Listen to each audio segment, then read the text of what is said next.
Welcome to the Bayesian Conspiracy. I'm Eneasz Brodsky. I'm Steven Zuber, and today we have no Jay Sticky, but instead we are joined by Velcro. Hi. Hey. Hello, Velcro. We'll get into what we're going to get into after we're done with the Less Wrong posts, because we always do the Less Wrong posts first, and Velcro is happy to join us for them today. Yes. So let's dive right into that, shall we? Yeah. That sounds, or unless we want to say like who Velcro is before I forget between the sections. Oh, that's a good idea. Velcro is on the Discord, but yes. Anything else you'd like to say or?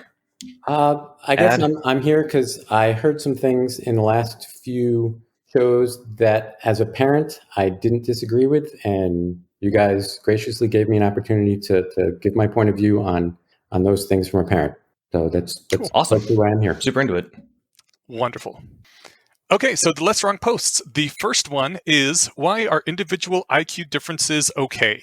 And before anybody starts worrying about, how this is going to go into touchy territory that will brand us intellectual dark web, Eliezer does say a great deal has already been said about the Watson affair, and I suspect that in most respects I have little to contribute that has not been said before.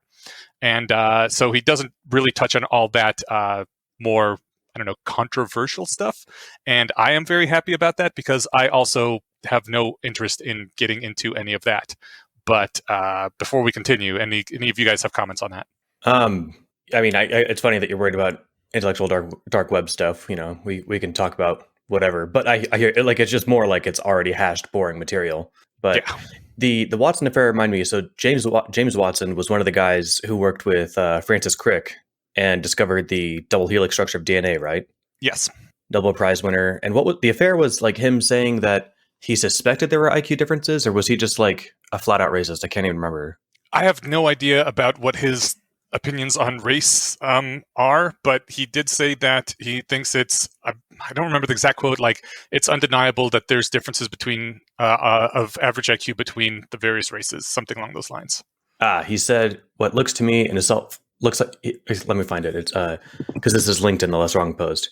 He said what looks to me like a self-evident truth. He told the Sunday Times of London in an interview that in his humble opinion, black people are less intelligent than white people. Oh, interestingly, Jesus. This is from what looks like a somewhat straightforward or like a prestigious-looking website, but it capitalizes white but not black. That's, first of all, stupid and ridiculous, but also, oh my God, that statement sounds incredibly racist. Yeah, like, it doesn't even sound like he's talking about averages among populations. It just sounds like he's talking about individual people, right? Well, based on that wording. Yeah, that wasn't a quote. That just said like this is what he said. So it wasn't like quote unquote. But I don't have the original quote here. Sorry, I don't have the original quote. I'm looking in the comments, and in the comments, somebody says that what he said is he's inherently gloomy about the prospect of Africa because all our social policies are based on the fact that their intelligence is the same as ours, whereas all the testing says not really. So it's not quite as pardon the pun, black and white.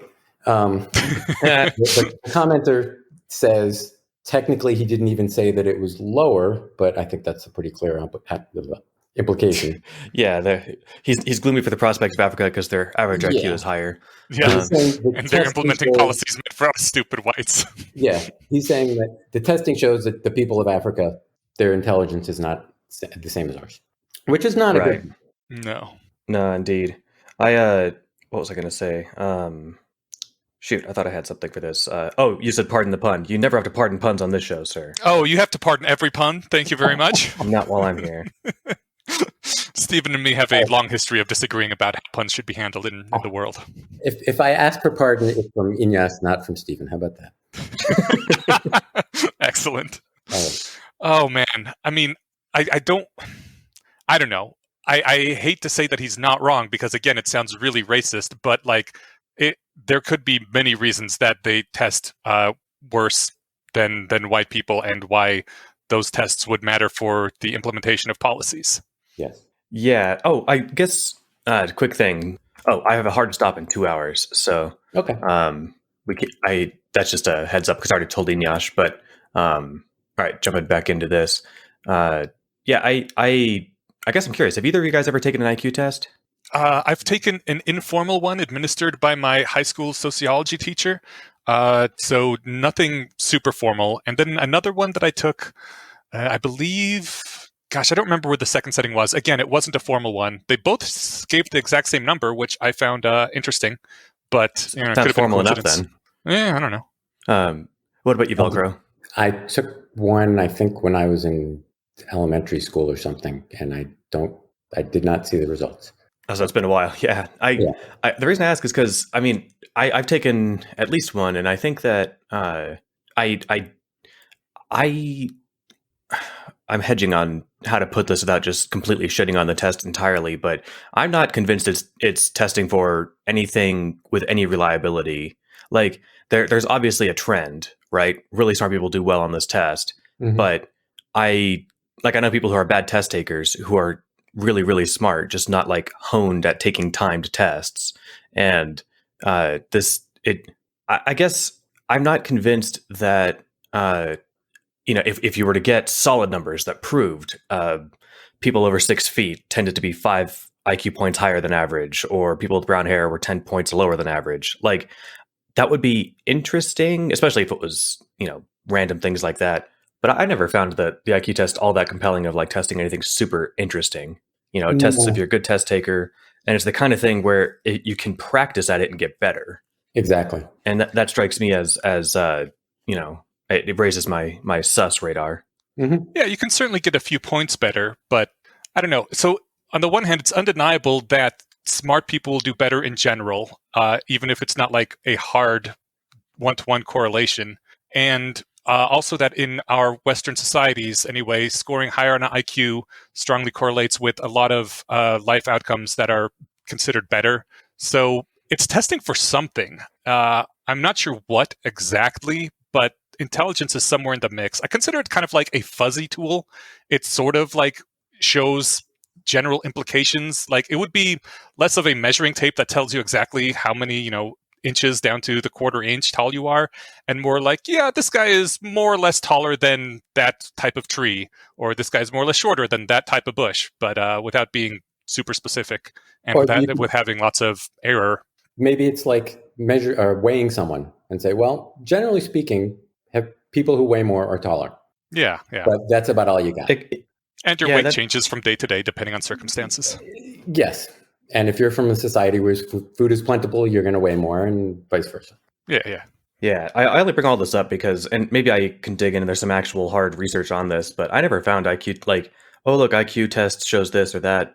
I never found those that all that interesting or compelling because I don't think that it's testing for anything all that exciting. But maybe I'm just maybe that's been controlled for, and I'm missing the mark. Maybe I've taken only crappy IQ tests. I agree with you. The one I did take said I was smart, so it must have been a bad test. I do think that, like, if you could implement some sort of policy that would raise the average IQ of a population by 7-8 points, like, I don't know, removing lead from the air or something, that would have massive implications for a society, because that's a lot of IQ. And even, it's just sort of like a running average of kind of everybody, but it really adds up if you can get an entire population to be, just a notch smarter. I guess in some ways... Yeah, that's a... Go ahead. No, please. Sorry, we're doing this remotely, by the way, everybody. So if there's some talking over each other, that's why. I kind of look at latency. Yep, kind of like the SAT in that if you could raise everyone's SAT scores by 20 points, you might make society better, but it might just be people who do better analogies. If that's still on the SATs, I don't even know. Yeah. And SATs are often used as a proxy for IQ scores because apparently they both measure the same type of intellectual, muscle. Yep. And I can easily imagine that if you gave SATs to people in Africa, they would not score as well as high school students in the US. Yeah. All right. So I just wanted to hobby horse against my feelings on IQ tests for a second. So now we can keep going with the podcast. Thanks for indulging me. Mm-hmm. Oh, no problem. So what were we? Okay, Eliezer's main point here is what he gets. I pulled this quote. Why is it that the rest of the world seems to think that individual genetic differences are okay, whereas racial genetic differences in intelligence are not? Am I the only one who's every bit as horrified by the proposition that there's any way whatsoever to be screwed before you even start, whether it's genes or lead-based paint or Down syndrome? He later says, if God has not given intelligence in equal measure to all his children, God stands convicted of a crime against humanity, period. And I think that's the main thrust of this essay, that people seem to say or feel anyway, that like, yeah, it's okay for some people to be really smart and others to be kind of dumb. That's just the way life is. Maybe it's not okay, but like, whatever, it's how life is and we have to accept it. But when someone says that populations might have different average IQs, they instinctively say, no, that is horrific. You can't even possibly say that. How dare you? But when someone says like, yeah, my brother is quite a bit dumber than I am because of this and this reasons, they're like, oh, well, yeah, that happens, as opposed to jumping on the person and being like, how could you possibly say that about, another person, especially your brother, that he's dumber than you? That's not okay. And, I kind of feel like in terms of what things we should be morally outraged about, I'm on Eliezer's side here. It's been a long journey in my life to come to this reckoning where life is just inherently unfair and we're fucked before we're born in some ways, and it really sucks. And I'm glad he's here to remind me every now and then that reality is not okay and it does suck and we do have to kill God and fix things. Yeah, I mean, IQ aside, the idea that people aren't born with differences that matter is nuts, right? Like, it sure would be nice, but there are congenital heritable illnesses, right? Mm-hmm. There's just a luck lottery that makes the world an entirely unfair place. Exactly. Yeah. So what else is in this post? Sorry. He does say that it's obvious what different skin color makes politically. However, just because this attitude is common should not cause us to overlook its insanity. Some kind of different psychological processing is taking place around individually unfair intelligence distributions and group unfair intelligence distributions. A group injustice has no existence apart from injustice to individuals. It's individuals who have brains to experience suffering. So, yeah, more basically along the lines of it's not fair that individual people are fucked, and let's not forget that. Right. Yeah, I saw that as it's terrible that individual people are treated unfairly, but that's true on so many axes. Why focus on race? Yeah. Well, and especially suggested IQ differences. Yeah. I like how he put it. God stands convicted of a crime against humanity. Yeah. I like that. Yeah. I often feel this way about the sexes. Like, I was raised in the very 90s, like there's almost no difference between the sexes kind of thing, except for upper body strength. And like, as I've grown older and noticed more differences, I think it's really fucked up how evolution has bifurcated us like this, where the males are just like inherently stronger and more aggressive, and the women have to live with these monsters around them. And I'm not happy about it. And I think it really sucks. And that is one of the things that we should fix, because it's really not fair just to have half the population be underprivileged in physical strength like that, and the other half to have this aggressive tendencies that makes life terrible for people. Well, fortunately, I mean, that sounds almost as sweeping as saying that people from Africa are less intelligent than people not from Africa, but point taken. I mean, in an average of the population's kind of way. Yeah. Not every individual person. It's fortunate that we have not evolved, but culture and technology has evolved to the point where that physical strength is not as big a factor as it was hundreds or thousands of years ago. Yeah, that's true. But there's still, I don't know. My partner. Situations. Yeah. Yeah. My partner Charlie now often has to carry some heavy things out to her car as part of her job. And whenever it's like here at home, I try to help her out. But, I'm not always there, and it sucks. And I just feel like it's some bullshit, man. Yeah. All right, anyway, so life's unfair, and that sucks. What else we got? Let's fix everything. The next post is motivated stopping and motivated continuation. Stephen, did you want to start with anything here? Yeah, sure. I mean, this is the tendency. This can be summed up in a sentence that I like that Julia Galef uses a lot, especially in her book, The Scout Mindset. A motivated skeptic asks if the evidence compels them to accept a conclusion, and a motivated credulist asks if the evidence allows them to accept a conclusion. Mm-hmm. Like, if you want to believe something, you ask, can I believe this? And if you don't want to believe this, you ask, do I have to believe this? Yes. And yeah, he says that this is analogous with a thing he calls motivated stopping and motivated continuation. The fact is that gathering evidence is a costly procedure. It takes time, it takes effort, and lots of times you have to make the decision, do I keep looking or do I stop here and make a decision? The example he gave is like when you're looking for a house, you do not have the time and ability to look at every house that's on the market and compare them all. After a while, you have to stop and be like, okay, of the last 4 houses we saw, what do we do? I guess car shopping is the same kind of way. There's a lot of things like that. Finding a mate is that way. You don't have time to date everybody in your city. And the question is whether or not to keep looking for evidence. And lots of times people have like sort of a hidden bias where if they don't want to accept their current conclusion, the way the evidence is pointing, they're like, okay, I'm going to keep looking because maybe they'll find something that allows them to change their mind.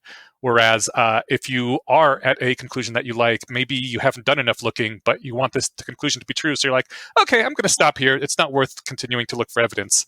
And he calls that motivated stopping and motivated continuation, where you're kind of skewing the things in your favor by deciding when to stop looking. I like that. And I also, oh wait, this actually ties into the next post, so I'll hold off. Go ahead, Velcro. Yeah. I just thought this was interesting because this is one of those things that when you read it, when I read it, I say, oh yeah, of course that happens. That's obvious. But by reading it in this format, it makes me try and realize when I'm actually doing it myself. So that's kind of what I like about the sequences. It might be something I thought of before, but not as something that I do. So yeah. Yep. And he does give the warning that motivated continuation can try to disguise itself as virtuous rationality, because who can argue against gathering more evidence? Which, it's a good point. More evidence is always good. At least I thought. But I guess there's a point where it's silly. You have to, be careful with how you're practicing the art, right? Yeah. All right, and that brings us to a case study of motivated continuation. This actually came after the post Torture or Dust Specks, which we did not cover here because about a year and a half, 2 years ago, we did an entire episode about that one post, since it has been controversial, to say the least. But basically, the question was a utilitarian calculation. If a infinite number of people were to get a dust speck into their eye, which caused them a momentarily amount of pain, would that be better or worse than one person being tortured for 50 years?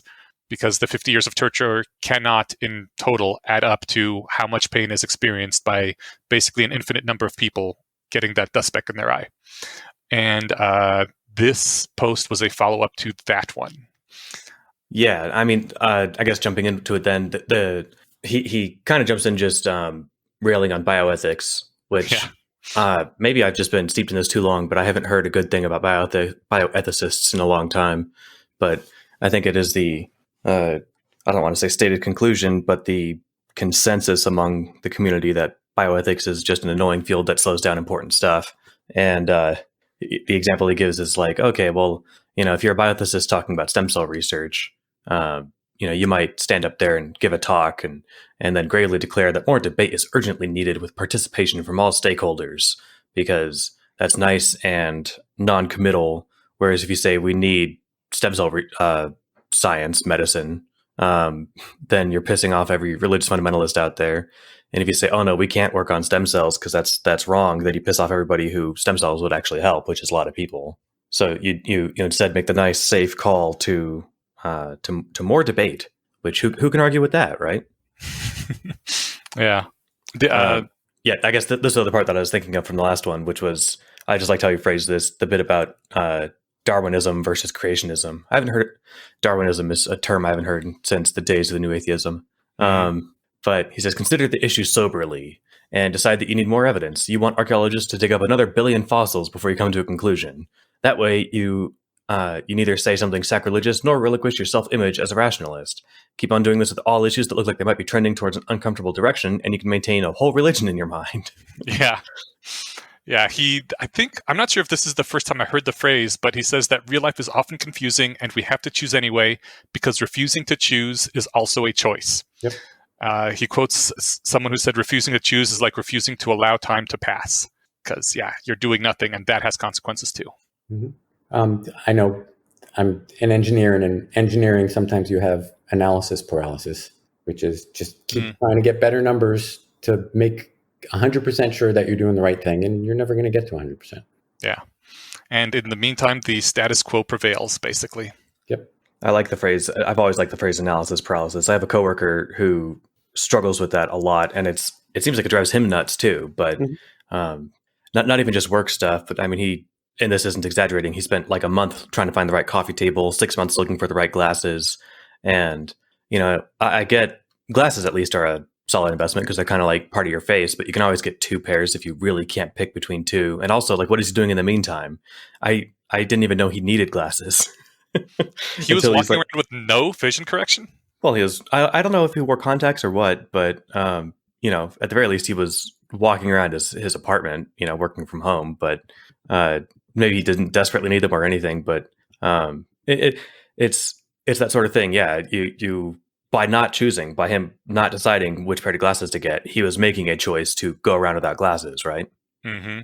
So yeah, this is just it's easy to just like pick easy examples to pick on, like whatever evolution or coffee tables, but it can be this isn't just something that happens to people who are bad at thinking about stuff, right? It's hard to make a decision sometimes, especially on things that matter. And if making one decision like commits you and is costly, like buying a house is a good example, right? Yeah. Like it's really easy to sit there and hedge on it for months and months or years and years. Like I hedged for a long time. Should I get Bitcoin? Then it blew up to like double what it is now. And then it went back down again. So, and I never got any. So, well, I did a few years ago and lost money, but that was a whole thing. But, it's like and by not acting, I missed out on possibly gaining some money, right?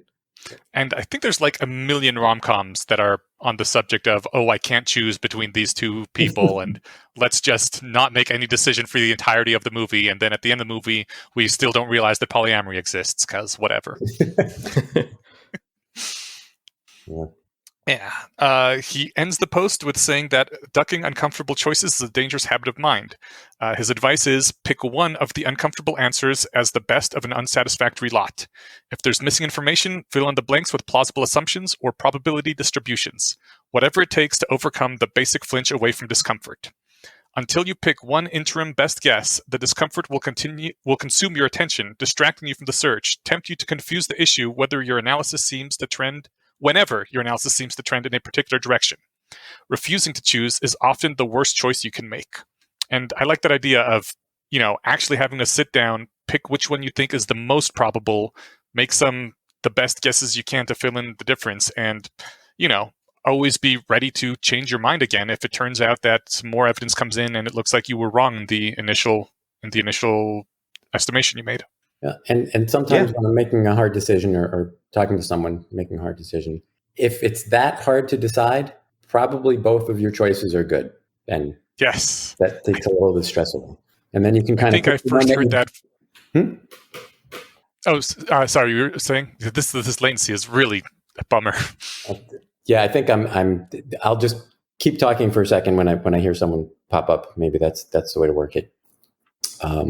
Well, now I forgot what I was going to say. So maybe we ought to. Oh, crap! I'm sorry. I was going to just. I was going to follow up with what you said. That yes, I think I first heard that at Robin Hansen's blog, Overcoming Bias, where he pointed out that if you are really, really hemming and hawing and sweating over a decision that much, it's probably because the differences are really small and it doesn't really matter one way or the other which one you choose, because even if you choose wrong, it's only going to be wrong by a little bit. So just fucking make a choice. Yeah, and if you just say they're both equal, then you can allow the intangibles that you might feel guilty about making the full decision on, blue or green, and you can't decide, well, I like blue better, but that's a stupid way to make the decision. Once you say, well, no, they're both good decisions, then you can let those things carry it over the finish line for you. And make hell yeah. And you'll be happier in the end. Yep. All right. Do we have anything more on these before we move on? Not really. No. I think this is the fastest we've ever gotten through a less wrong post section. What can I say? I think part of it is that we're trying to get to the main topic. It's rare that we're working like with an actual time pressure. So did you read the last line of this? Because it was nice that until you pick one interim best guess, the discomfort will consume your attention, distract you from the search, tempt you to confuse the issue whenever your analysis seems to trend in a particular direction. Refusing to choose is often one of the worst choices you can make. Yes. And I like that. Again, it's a point that Harry made in Methods of Rationality, but not picking or not deciding is also a choice, and it can very often screw you over. So, yeah. All right. Well, our posts for next time are going to be fake justification and an alien god.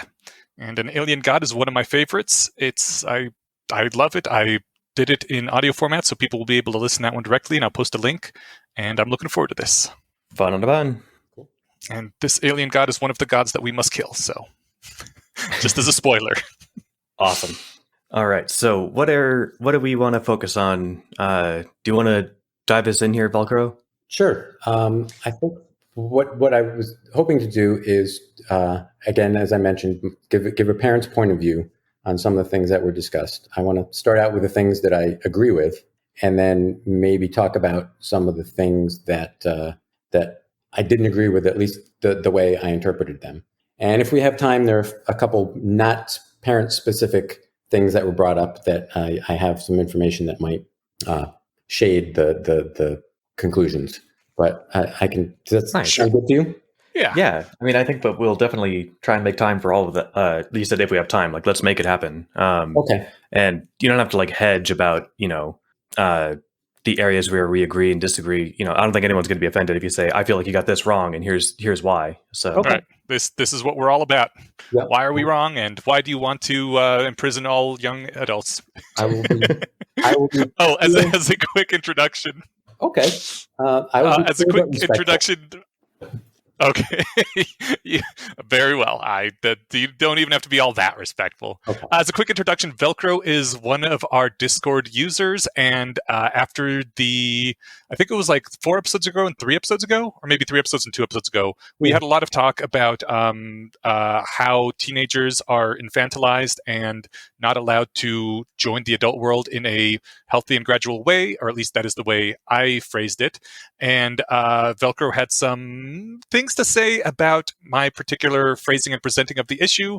And since here we do like to, listen to all sides and let everybody get their say in, as long as this isn't completely ridiculous. And Velcro seemed to have, some interesting things to say. We invited him on. And also we realized this is now going to be our 3rd episode in the past month or so on this topic. And we promise this is the last one. And we are moving on to other things after this. So bear with us one last time, I guess, while I ride this particular hobby horse, and Velcro tells me why my horse is falling apart at the places where it joins the rocker. I don't know. Hobby horses have the rockers, right? Yes. Okay, excellent. Yep. So I think some of my views may have evolved again as we've had the discussions in Discord, which is why I go, or one of the reasons why I'm on it. But I agree that parents should give teens as much autonomy as is practical. And I think they're the ones, to a large extent, who should be able to decide what is practical. I think they should err on the side of more autonomy, especially if safety is not an issue. I agree that if a teen is really not suited to high school, I remember hearing Charlie talk about how I think it was Charlie, how she just hated it and didn't show up except for tests and all that. If you're a teen who can have alternative ways of getting an education, and you have the temperament and maturity to, for example, get a GED on your own, then I don't think that teen should be forced to go to a typical high school. Now, if the parent refuses to acknowledge that, then I think the teen can be emancipated, which is a messy, lengthy process and is a last resort, but it is an option. And last thing I agree with, and then you guys can jump in if you want, I agree that society is too permissive of excessive control. If there's a parent who's just over the top micromanaging their child, most people would say, well, yeah, I guess that's okay because that's their parent. And I think that the needle should shift away from that being okay. So that's kind of the baseline. And I think that some things that parents do can be good or bad depending on how they're done.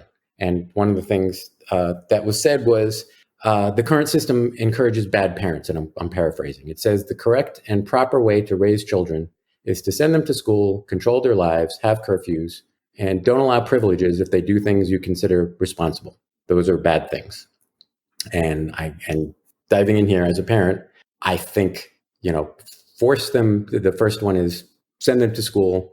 You can't force them to go, or shouldn't force them to go to high school, but you, I think, are obligated to give them a good education, whether that's high school or homeschool or the best you can do. I think that's the proper role of a parent. I don't know if you want to respond to that one first, or I have a couple other, the other clauses in that original quote.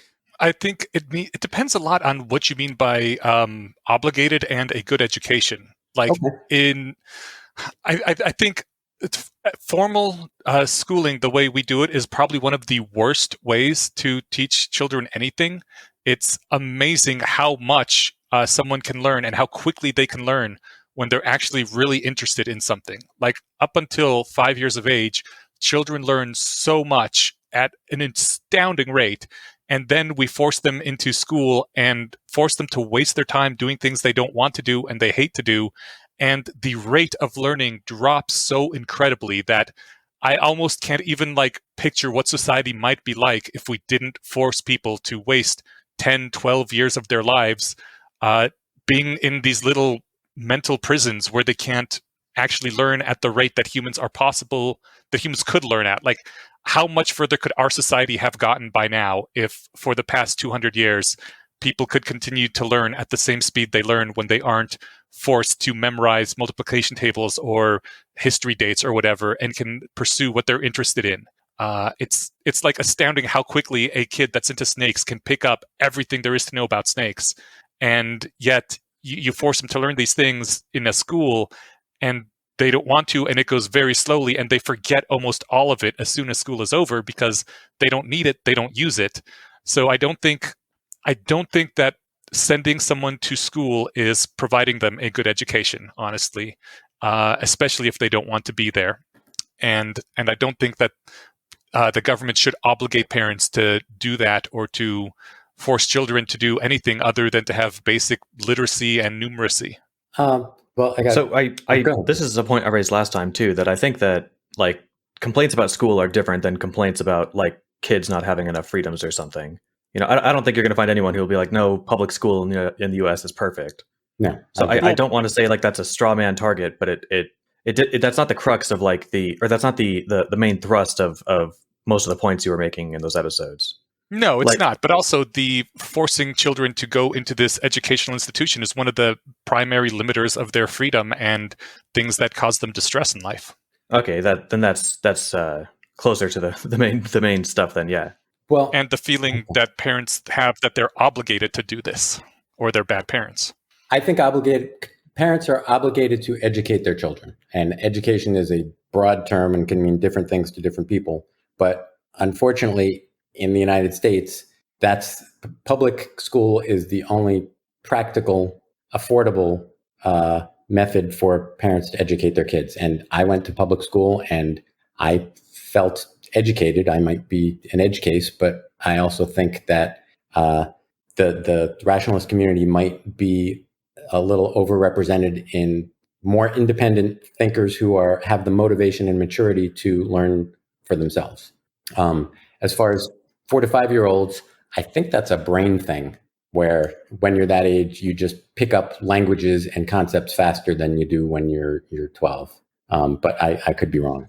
I think that's definitely the case with languages, but I do remember when I was self-teaching myself programming in early junior high, I think it was 7th, 8th grade, it went really fast. I don't know, you say it's the easiest and cheapest way, and I think that's true the way things are right now, but I believe, or I assume that if you could take one of your children to work and use them for some easier labor if that's possible there, but also teach them engineering stuff alongside they would not only would they learn a lot more and a lot faster, but you'd also have a much deeper relationship with them because you'd actually be with them during the day and they'd know what you do and that sort of thing. And I think that would be healthier for everyone all around. Plus, they'd meet your coworkers, your peers. They'd be slowly integrated into adult society as opposed to being sequestered off in these children prisons. I think you can do both. I have actually, both of my kids are engineers. I don't know if you're familiar with the first robotic program, not to sell it here, but it's getting engineers and high school students together, and it's kind of like what you described. And that was a club at the high school. And if every student were off with their own private tutors, it would be harder to get that sort of community. Not impossible, but it's a little harder. And if we could manage a system where every student got private tutors for enough time to get the equivalent education of whatever they're getting now, and we could pay for it, and we could find enough teachers, and we could also supplement it with the half a dozen other things that happen at schools. If kids are learning better and it's achievable and practical, I think that would be better. But I think what we have now is not. I guess I push back on the prison. It might feel like that for students who are forced to learn algebra when they really just want to study snakes, but you can't get by in the world if all you know is snakes. And that's the only thing you're really interested in. That's the only thing that's not painful to get forced into your head. I think once you needed to learn something, you could learn it pretty darn fast, which is one of the main problems with schools, is that you don't need to learn any of it. I guess it's kind of you mean aside from sorry, go ahead. It's like a liberal arts education, which I think is a great thing. Which they're famously worthless. Well, I think it's a great thing if you don't go into debt for it and you don't really know what you want to do. The idea is you learn about culture, you learn about society, you learn how to think, and maybe the actual liberal arts programs don't always do this, but the idea is it gives you time to figure out thinking and talking to people and reasoning and learning about your culture and the good parts and the bad parts. And I think that's even if all you did in history is learn half dozen history facts, that binds you to the American culture, because you know that there is a constitution, you know there is a Declaration of Independence. When people talk about it, you know what they're talking about. So very narrow focus. I think it's important for kids to learn things that they are not interested in at the moment you're trying to push it into their heads. But I think they will learn a lot of things. I think kids would learn a lot through osmosis by being surrounded just by a varied world with lots of interesting people in it, and they don't need to have the things that a school has decided are the important curriculum forced in there. Like I've read so many amazing books that I learned about from friends or hearing about them from the internet, and I really despised some of the books that they made me read in AP English. I just took an F on the Madame Bovary quiz because I got through the first chapter and I said, fuck this.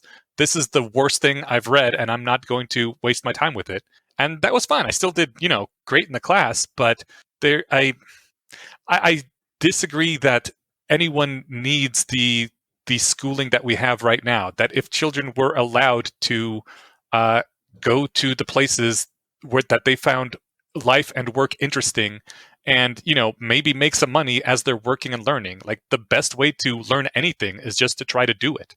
I don't know how much money and time I would have had to spend in a class on podcasting to learn how to do the stuff I've done, but like actually just sitting down and trying to record the Methods of Rationality podcast, like sure, my first few dozen episodes were absolutely terrible, and I later went back and re-recorded them, but God, I learned quickly, and it was really fun. It was something I wanted to do. Well, I've got a question. If you were sitting next to someone who had already recorded all the podcasters, or would you not want to sit with them for an hour and say, okay, what are the rookie mistakes that I can avoid? If I were starting a podcast, totally. I would talk to you and I would say, Ignash, can you teach me all the mistakes you made in your first 10 episodes so I don't need to repeat them? And that's getting into another topic. It's not strictly parent related. Learning from mistakes is good. When you make the mistakes, you might as well learn from them. But if you can learn from somebody else's mistakes, that's even better. And going to school and learning things, I don't know, like if algebra counts as that, but in metal shop or whatever, something that's a little more practical, you learn from the teacher is teaching you based on other people's mistakes and they did it the wrong way. So I getting back to, just for a second, to another thing about learning on your own. I look at it as like, if you go into a museum, I could wander around and learn all sorts of stuff, and that would be great.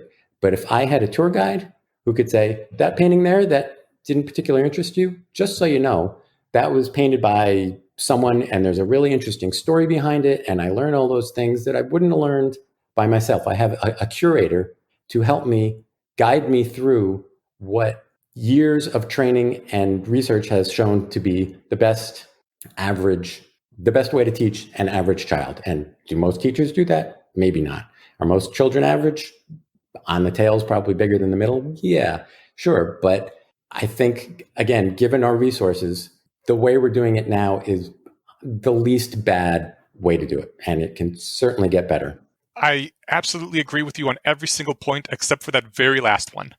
Like the learning from other people is, being there with someone who's done it before and asking them questions is absolutely the way to go. Okay. And sometimes, I help people when they ask questions. I know that, that is why I am for there were no podcast classes in my high school. It wasn't even a thing yet, but that is why I'm for this sort of allow children to go into the workplace and earn a little bit of money and be around the people doing the things they're interested in and asking them questions and stuff. That's the basis of the whole apprenticeship learning thing. And learning from other people's mistakes is great, but only when you're interested in learning the thing. If you were forced to go into the museum and walk this route and listen to someone lecture about all these things, and all you could think about is like, God, I don't want to be here. I want to go back to my metalworking shop.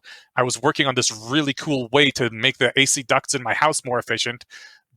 That's just going to be a waste of your day, and you're going to resent it, and you're not going to learn much. As opposed to you being in the museum, you wanted to be there. You were looking around at things, and that extra help is useful. I think schools would be much better if they were that sort of voluntary place people can go to ask questions and get help, as opposed to this place they are forced to go to learn things that they don't care about and usually won't need or use. I think the other main selling point in favor of like just a generic liberal arts education is that you might be exposed to something that, if all you knew was, running with the metallurgy or metal shop example, if that was what your parents did and that was what you were exposed to, but it turns out you really think that law is cool, and you take a civics class that sparks an interest in that or something, like, yes. Having some forced exposure to everything, I think can open a door for you that you didn't realize you wanted open. And so it would benefit the child in just like the pragmatic way of what do I do with my career. But I also think that there's just an asset in knowing some basic world facts, taking a couple of geography classes for your primary education, taking some history classes, general physics, science, all that stuff. Most people don't use biology in their real life, but knowing a little bit is super helpful. Who knows when a pandemic might hit and you'll need to make some educated guesses about vaccines or masks or something, right? Yeah. Yep. And I agree, but I think, like a month a year would be more than enough for that sort of thing. Maybe a week every quarter to give people some broad knowledge, to give them exposure to other things, as opposed to this is, your life for the next 12 years. I think this kind of gets at the bigger issue, which is who gets to decide what is best for a teen. And yes, I think I've worked with teens on the robotics team. I've worked with teens through Boy Scouts, and I've worked with teens that were my kids. And it varies widely how well they would be able to make those decisions. And certainly there are a select few who, and Jace talked about this with his experience in the library, that are like, yeah, they're good. If they want to decide what they want to do, I trust them and go for it. But most of them are relatively clueless, and maybe part of the problem is that they're clueless for the reasons you're talking about. But at least today, they cannot make good decisions. They would say, what do you want to study? I just want to play video games. And sure, you can learn some things from video games, but again, not 6 hours a day for 12 years.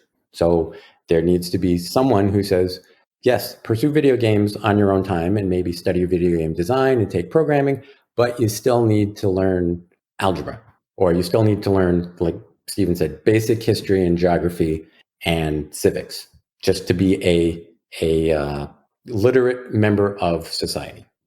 And so someone's got to overrule their decision that they just want to play video games. And I think the best person qualified to do that is the parent who has been raising them for the last 13 years.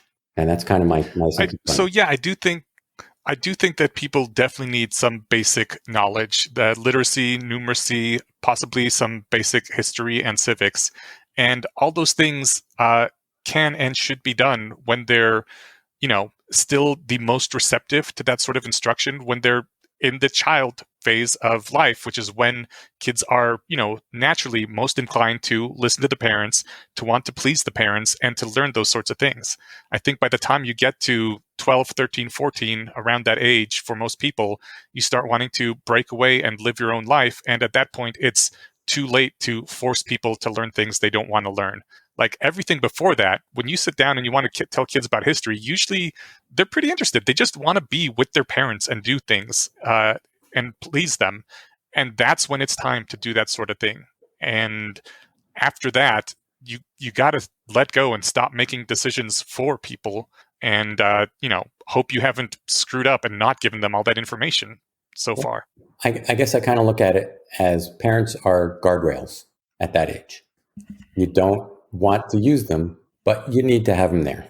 And if a kid is going and refusing to learn his basic geography, I mean, you make it clear that that is something that is expected, and not just say, "Oh, well, you don't want it." By that age, I'm all in. Now, by that age, you mean like pre-12, right? Well, if I had a 14-year-old who said, "I don't want to learn geography," excuse me, I acknowledge there is no way for me to force him to learn geography, but I would make it very clear that the reasons why he should, and there will be consequences, failing classes that will move on to the rest of his life if he doesn't complete high school because geography is a requirement. I don't want to get into the details of how to convince him. I guess the point right now is I disagree strongly that it is his call to not take geography because as a 14-year-old, he doesn't see the value of it. Whereas, as Stephen pointed out, as an adult, there's some value. And if he actually takes it, it's not unheard of for students to say, "I hate this class." And then after you expose them to it, they find out they really have a knack for it or an appreciation for it. So yeah, kind of force them to at least, it's like food, not force, it's not the right word. Strongly encourage them to at least try it, because until they try it, they don't know if they'll like it. And maybe you got to try it twice with some kids. That's all. So does the strongly encourage include things that you would not do to another adult?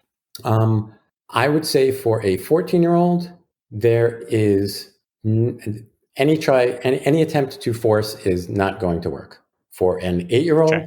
Yes, certainly there are things that I would use to motivate an 8-year-old that I would not use to motivate an adult, because 8-year-olds are not adults. Sure. And I agree. I think that, I remember on the Discord, someone, when I mentioned spanking, got kind of upset about that and said you shouldn't ever hit children ever. And I don't know. I don't have a strongly formed opinion on that yet, but I do think that, especially in the early years, sometimes some sort of negative physical reinforcement can be a useful tool. You know what? I don't want to get into that, but I am saying, yeah, you don't need to treat 8-year-olds like adults. You can treat them like children and take away their toys or things to a certain extent. But it's when you're, a 14-year-old, if you want him to take a geography class and he doesn't want to, there's one thing where you're trying to convince him and tell him you'll be disappointed, or other things, anything that you would do with, say, like your brother or your parents if they were ignorant about some really important thing that's happening in the world. But you wouldn't take away their rights or in other ways try to punish them if they didn't do what you wanted. I want to try and make a case that, so you keep asking, are they 14 or are they 8? I don't think that there's anything magic that happens, just on your 365th day of your 17th year. nothing magic happens that makes you an adult. Agreed. I don't think anything magic happens when you turn 13 either. I think there is something magic that happens around that age, and it's called puberty. Yeah, true. You go through, puberty happens, but like, I want to wait. Education's a good starting point for a lot of this, but I do want to move past that, maybe another 10 or 15 minutes. But I can even stick with the geography example. Like, I've got an unruly 14-year-old who doesn't want to finish high school because they find something else more interesting. Under, I think, your position, it shouldn't matter whether or not that something else is entirely useless or super valuable. If they want to study law and become a lawyer, or they want to play video games, right? They're autonomous. They should be allowed to do what they want. I don't think a 14-year-old has the capacity to understand what they're doing to themselves, just how big a hole they're shooting in their foot if they say, nope, I'm going to drop out of high school and play video games instead. I agree. So I think that I think the crux is that, like, with an adult, Eneasz and I, if we're talking to 30-year-olds, you might say, well, that's really stupid of you, but I respect your autonomy as an adult person to do what you want.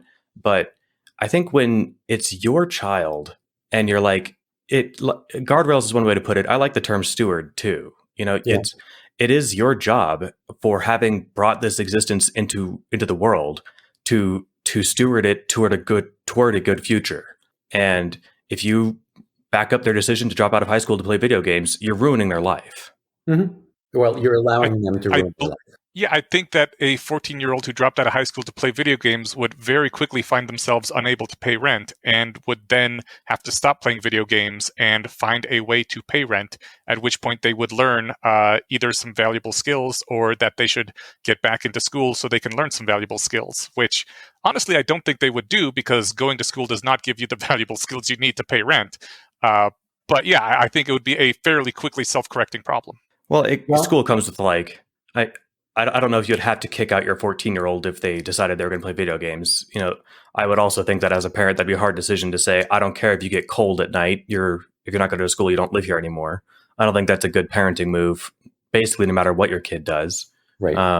I think that if they're going to school, most people who are in primary education years are living for free at their parents' house, right? Mm-hmm. Right.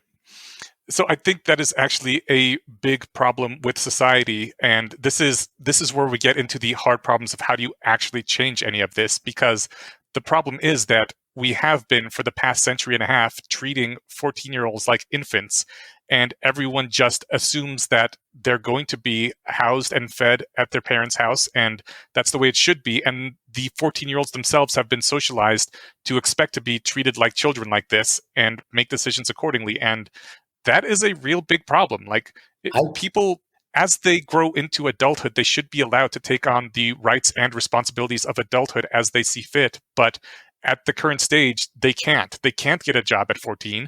They don't expect to get a job or pay rent. It's very much a thing where, like, you have been told you will be treated like a child until you're 18. Count on it, and you have to make your life choices based on that. And they do, but they're shitty life choices, and they make everybody mentally unwell. And I think that's bad, but it's going to be a heck of a thing to try to correct this thing that's been going wrong for 150 years. I will disagree with the premise that we're treating 14-year-olds like infants, in that they have chores, they can mow lawns and shovel driveways. They can work with their parents, as I think you and Jace both said you did when you were in high school. I think there are opportunities, babysitting. I mean, there's plenty of ways where they can get jobs. If they really did want to intern at a company, at my company, if a 14-year-old came in and said, I'd like to just shadow, I've done that. Students have come in and shadowed me in my job so they could learn about it. And I don't know what the legal, if they wanted to come in and volunteer other than liability issues because they're not technically an employee, yeah, that would be great to have someone do that. So I think it's not. Can you pay them? Mm-hmm. Can I pay them? I know. Yeah.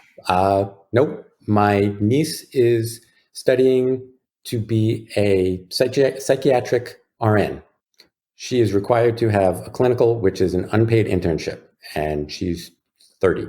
So Yeah, it's an education, as you said. It's not necessarily a job, and I don't think any 14-year-old would want to give up the free room and board for the minimum wage pay that they could get. Which I know you wanted to say something. I just wanted to pop it in here because it's convenient.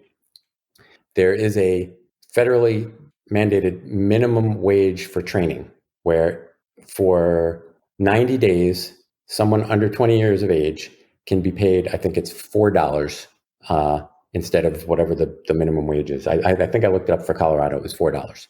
So yeah, there's an incentive there for people to train. So sorry, I just went off on a mini tangent. I forgot where we were. Oh no, that's really good, and I am glad to hear that. I know that the internships that I'm familiar with, they actually the definition legally is that they cannot be paid and they cannot do labor that is valuable, which I think is incredibly fucked up because, first of all, any sort of work that you do is going to be offsetting costs that the company has, and saying that your work is literally valueless is really insulting to the person. And I think just a bald-faced lie that everyone realizes is a lie, but no one is really willing to admit. But they're supposedly supposed to not do any valuable labor and just be there to learn, despite that the best learning is done when you're doing the labor that you want to learn how to do. I don't know. I think the way internships are structured now is pretty messed up. Okay. What? I have not heard that definition for internships. And at my work, we've had dozens. They've done valuable work. I don't know if we're violating the law by allowing that. It may be specifically my industry. It's where I work. I'm in accounting, and we have interns sometimes. But yeah, they're not supposed to do things that contribute revenue to the company. Which again, I think that's a stupid bullshit definition because nothing in accounting contributes revenue, but we are doing work that is valuable. So I think that with internships, I've got two quick thoughts on that. One is that like it might depend on the nature of the training that you're getting. You know, if you're shadowing a professor or shadowing a medical professional, it makes sense that you're actually not contributing. If anything, you're slowing everything down by asking questions, which you should be doing because you're there trying to learn. And so, you know, if I own a hospital, this is getting stretched, but I'm not going to pay the people who want to come in and shadow my doctors. You know, that sounds like a complete waste of money. In fact, if anything, it's going to cost my doctors money or cost them time, which means cost me money to train these people. But I'll eat that cost because I think it's the right thing to do. And also, I finally just needed to dig this up because I knew I felt gaslit, but you guys saying that I didn't have a job when I was in junior high. In Colorado, you can get a job if you're 14. Okay. So I know that this came up on the second time that we talked about this, and I was like, I know I had a job in junior high school, and I've been working before that, mowing lawns, shoveling snow, all the stuff that you can do with people handing you cash. Mm-hmm. But yeah, I had a W-2 job when I was 14 or 15, and it turns out the minimum age is 14 in Colorado, which is about the age that you're talking about. I don't think that puberty aside, I wouldn't want to have to do a hormone test on a young person to determine whether or not I'm allowed to hire them. But, if you're a late bloomer, it shouldn't make a difference. And if you're an early bloomer, it shouldn't really make a difference. You have to draw the line at just like an easy thing. So I guess that's why years and ages are the law, right? And we're not going to quite fix that. To me, the crux of this that's more interesting is and we can stick with 14 just as like the base number, but caveats aside about puberty, et cetera. But something, that tends to be after puberty started and they've got some frontal cortex, but I still think that, well, I would, except I don't know if it is. Well, no, whatever age you're mature at, you don't have to put a number on it. You don't have to say puberty. When this child is mature, then they should be able to do blank. Or maybe that doesn't work. It does, except for I trip up on mature because I know 70-year-olds who aren't mature, but they can say manage their life well enough to pay their mortgage or something, right? So,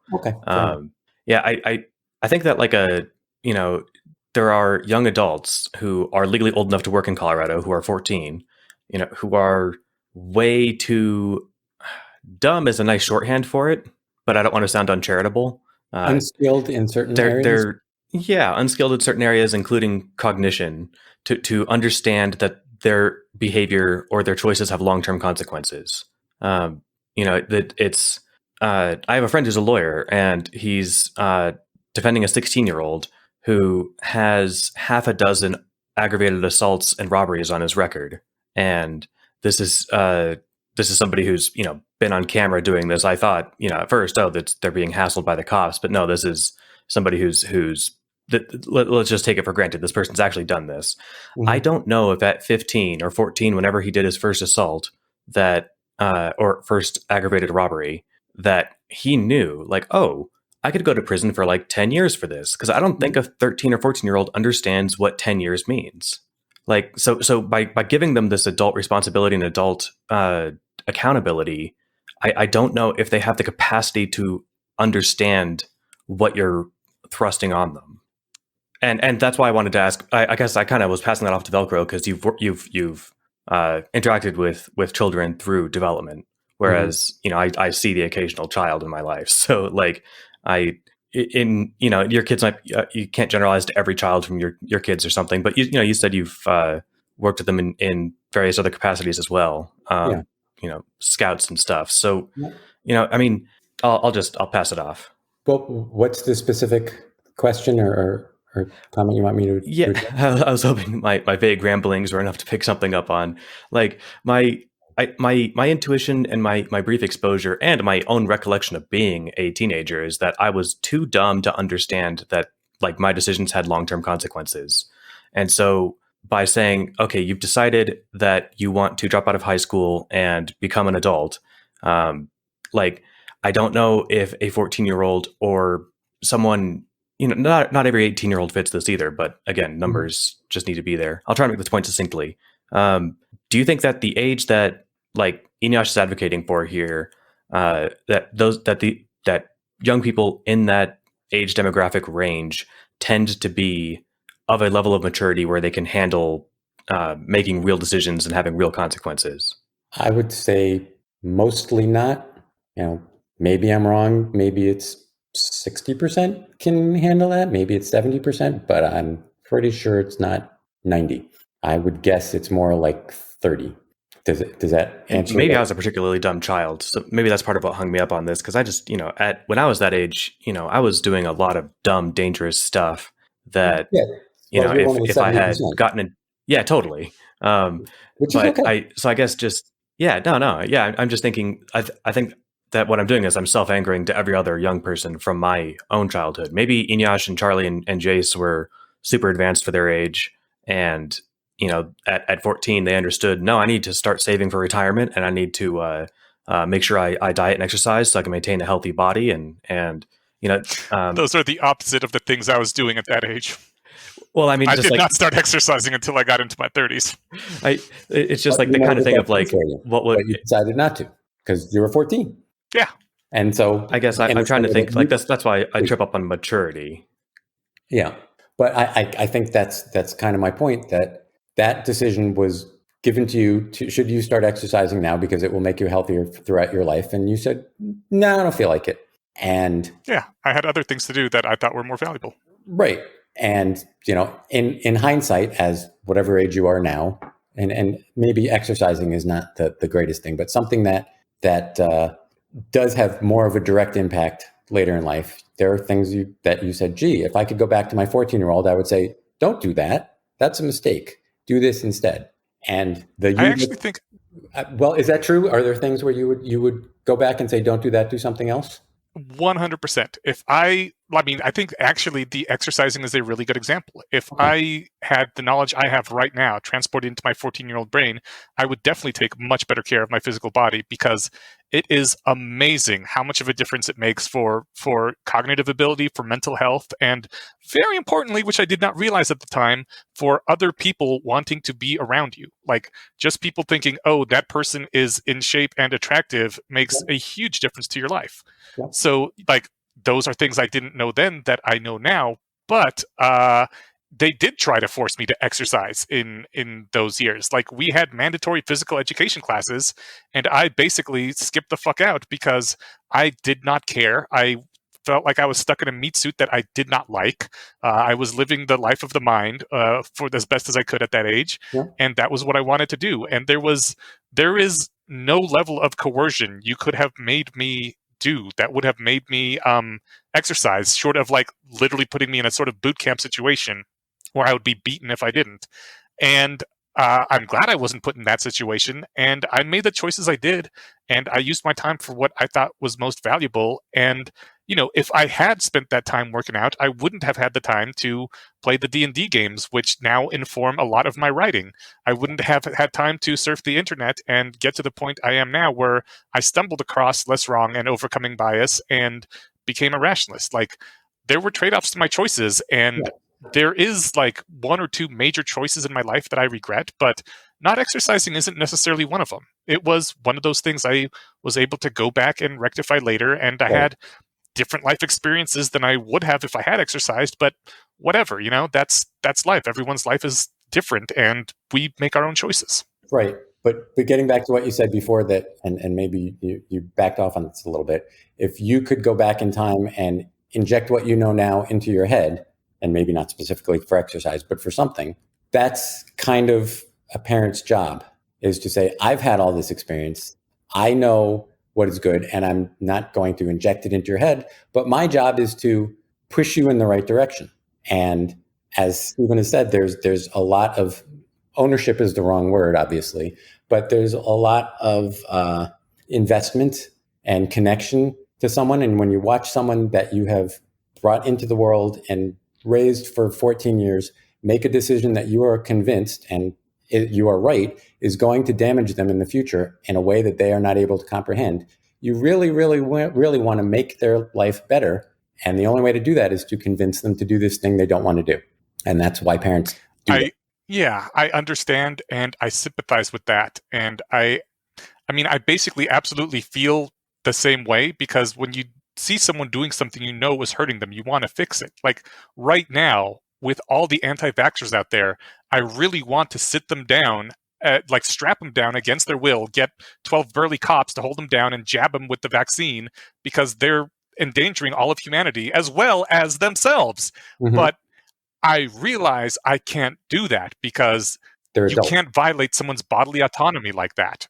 It's, I mean, not just that it's impractical, it's literally immoral to do that. That except you have to either try to convince them or allow them to come to harm. And, you know, sometimes all you can do if you want to respect someone as a person is allow them to make a mistake that's going to hurt them, because the other option of violating their personhood is even worse. Well, you mentioned that the other fallout of not having a vaccine is that you can hurt other people. Mm-hmm. And I'm a big sympathizer with violating people's personal autonomy when it comes to their risking the safety of other people. Yeah. You know, if a cop sees you driving on the wrong side of the road and they pull you over and take away your license or something, I'm glad they did that, because you were endangering other people by doing it, right? Yeah, it's not just your safety. That is usually, as a society, where we draw the line when it's okay to violate someone. And I guess we haven't quite come down on the COVID vaccine if it's bad enough that we have to violate people in order to protect the rest of society. I know that we did for several other vaccines in the past, where people were forced to get them against their will. And those were serious enough illnesses that I think it was justified. I think that's, like I said, I don't know about COVID right now, whether it's at that point or not. So I'm okay with the status quo being what it is. But getting back to the analogy, yes, I agree. If it's not a bad enough vaccine, for lack of a better term, you can't force an adult to do it. You can certainly force a 2-year-old to get the vaccine, even though they clearly do not want it. And to me, there is a spectrum, as we've said many times. Where do you draw the line between 2 and 50? Right now, we draw it at 18 or 21. If a 14-year-old said, I really don't want that vaccine, I don't think I can physically force them to get it. I don't know that I should physically force them to get it, but you cannot convince me that they have the skills and maturity and whatever else they need to make the right decision when they're saying, I don't want it. And again, that's where I am. I know better than them. Yeah. I partly have some objections to the I know better than them thing, because in some particular often that is the cases. case, that you do know better.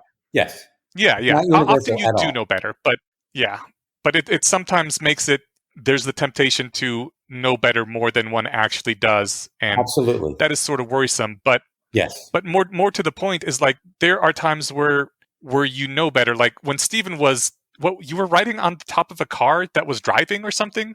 Oh, I did stuff like that a lot when I was a kid. I mean, the number of dangerously stupid things I did, and illegal things. I mean, if I happened to have, annoyed the wrong cop, or just, been stopped by the wrong person, or gotten caught by cops when I was doing things that I shouldn't have been doing, my life could have been ruined. And if my parents were aware of the things I was doing, they would have made the right decision to find some way to trap me at home so I couldn't go do dangerous stuff. Because they're like, look, you don't understand, Stephen, you're 15. Actually, no, I must have been 16, because, one of my friend, or one of the people in my peer group, had a car for us to do all these shenanigans in. So, I mean, I was 16 years old. I was old enough to get a W-2 job. I was old enough to probably file to emancipate myself, all this stuff. And yet I was way too dumb to realize that, if I fall off this car, I could be limping for the rest of my life. Or if while doing this, we crash into somebody else, we could all go to jail, And you think the correct decision would have been to lock you in your room after 6 p.m. or whatever for every day until you turned 18? I don't know if, I mean, so I think that if I had, say, screwed up badly enough to where I was just now getting out of prison about it, I would have wished desperately that my parents, who were older and wiser than me, had found some way to compel me to not do the stupid thing. I would have looked back, wished that could have happened. And if I'm looking down at my child and I know that they're doing this dangerous, stupid shit, I want to find a way to make them not do it. And if that means taking away their PlayStation, like, I think that is the by far lesser of two evils.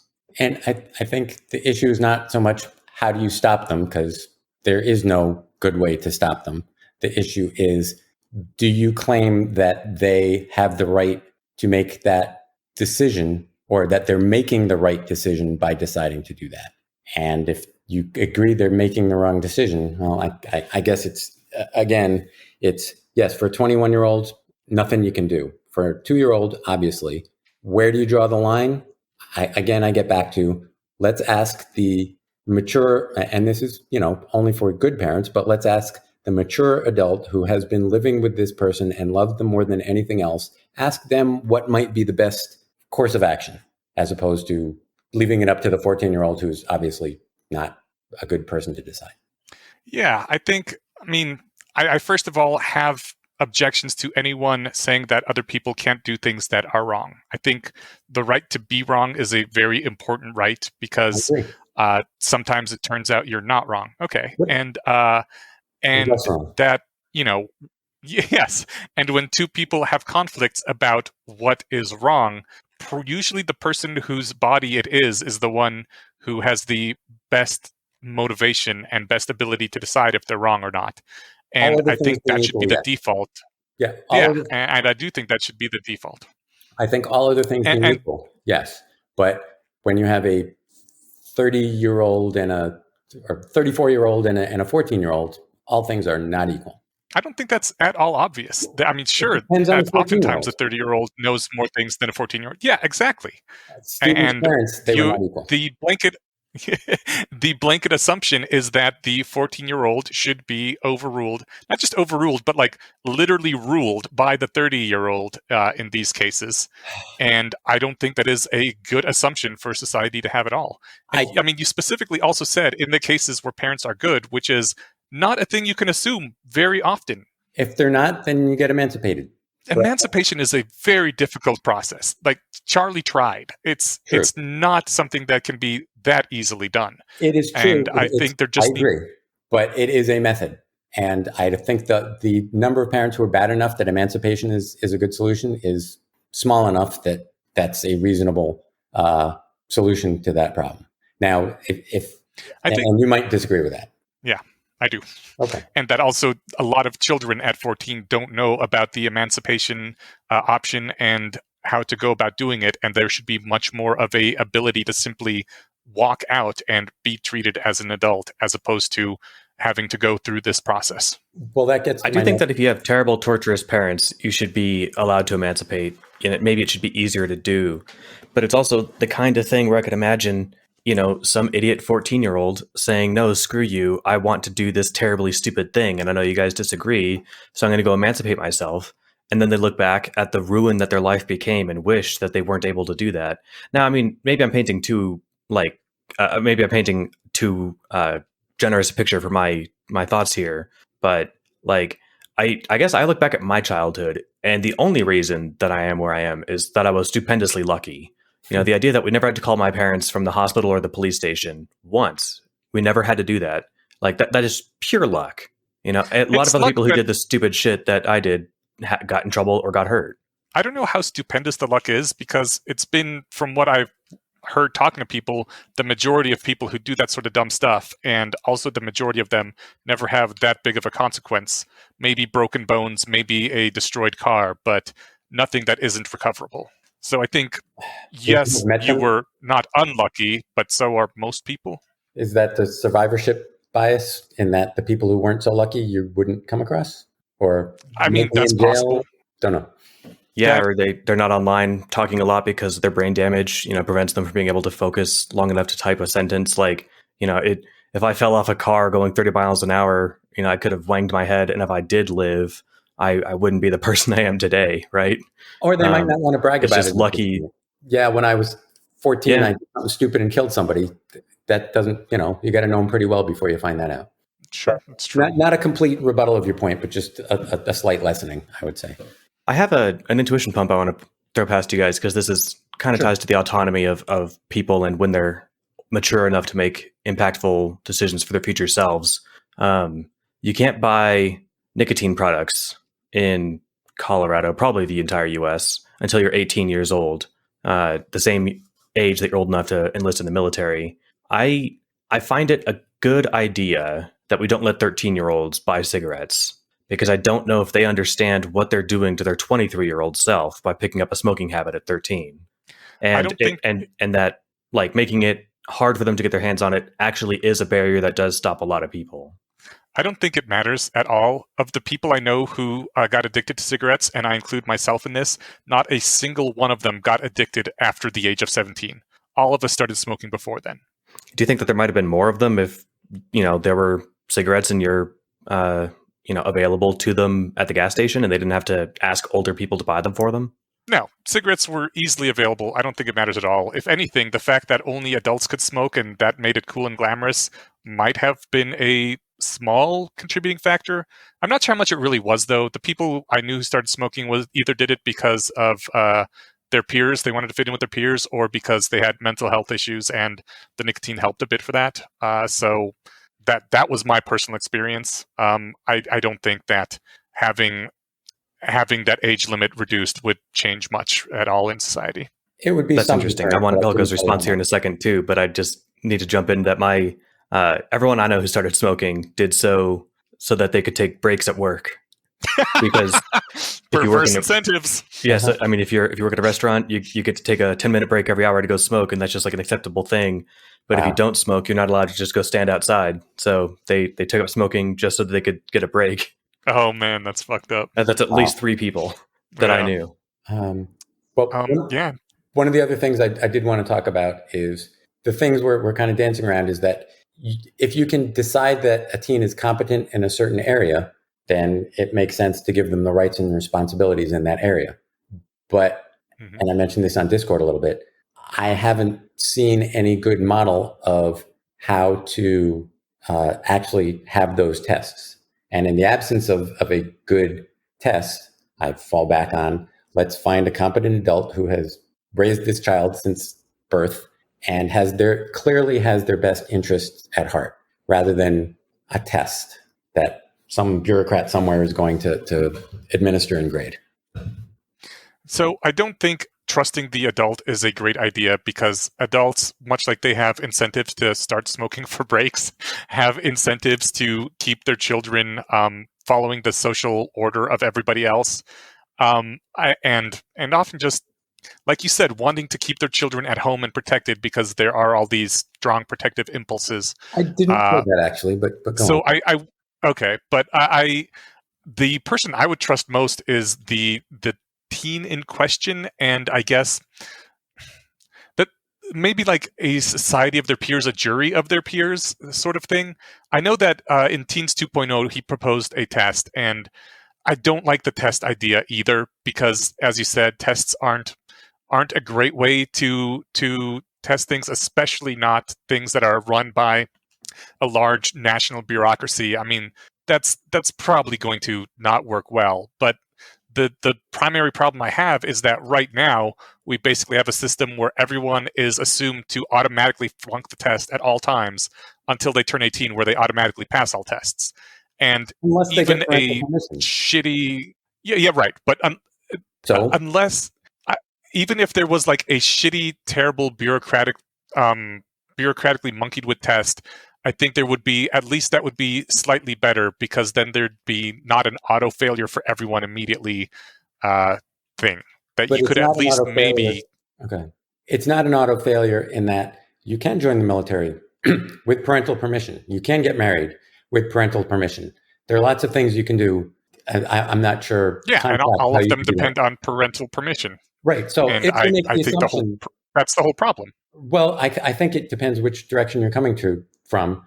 If you make the assumption that most parents and I think you might have mentioned this, that most parents' goal is to keep their child well behaved until they leave the house, then yes, that's a problem. If you look at it as I do, as I want to make sure my child has all the skills and limbs necessary to be a successful adult and is not in jail and has learned good habits from example and isn't forced to make all the mistakes to learn the lessons like getting pregnant or getting hooked on drugs, then if you look at it from parents are reasonably competent with the best interest of their child at heart, the long-term interest, not just making them happy today, that's where our viewpoints differ. And as a parent, I'm trying to advocate for that second one, where parents are pretty damn good at making decisions in general for big things. Let me take that back. They're not pretty damn good. I think they're the least bad method of determining when teens are capable of getting additional rights and responsibilities. I think that parents have that objective, and they certainly have that intention. But I think just looking at the data and how teens do turn out, it is objectively unarguable that this is a worse way to handle things. That those good intentions have led to bad outcomes. The same way that parents nowadays won't let their children go outside unless they are being specifically watched by that parent, the helicopter parenting, as they call it. Like, I do think that's actually harmful for development and has had worse consequences, and that the way we've been treating teenagers over the past century and a half has been that in a later stage of life, and it's just as harmful. And yeah, their intentions are good. They want the best oftentimes, but what their instincts and what society has been telling them is so off that the actual consequences are significantly worse than what's the better alternative? Than if they had the better alternative is to let. Sorry. I said better parents is one alternative, but absent that. No, I don't think better parents is an alternative, because the parents themselves are already trying to do good. It's not a matter of the intent. It's a matter of what you're actually doing, and the better alternative, I guess, is to allow young adults to start being young adults and be hands off and let them make their mistakes and learn from them, and not try to watch them and force them and make them not make the wrong decisions. To treat them much more as adults and allow them to pay their own rent and drop out of school and get jobs and learn that, this actually isn't that great. Let me go back to a place that can teach me a skill that I can be more gainfully employed and have a better life. I think I agree with that. But as you said, I think it was something like, in most cases, or allowing the teens to make that decision when it's the right thing to do. Who gets to decide when the teen is actually capable of making that decision? The teen themselves. I gave an example in the Discord. If you're getting flying lessons, Who gets to, and you have an instructor who's been doing this for 20 years. Who gets to decide when you're good enough to get your license? The student or the teacher? I like this example a lot. Yeah, well, I mean, the teacher does because the teacher is the one that gives the license.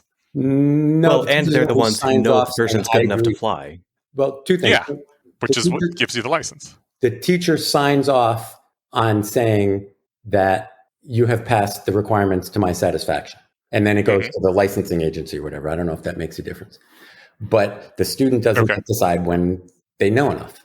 The person with the experience, the person who has done this before and has watched students and is fairly decent at judging when they have reached a certain level of skill and maturity, they get to decide.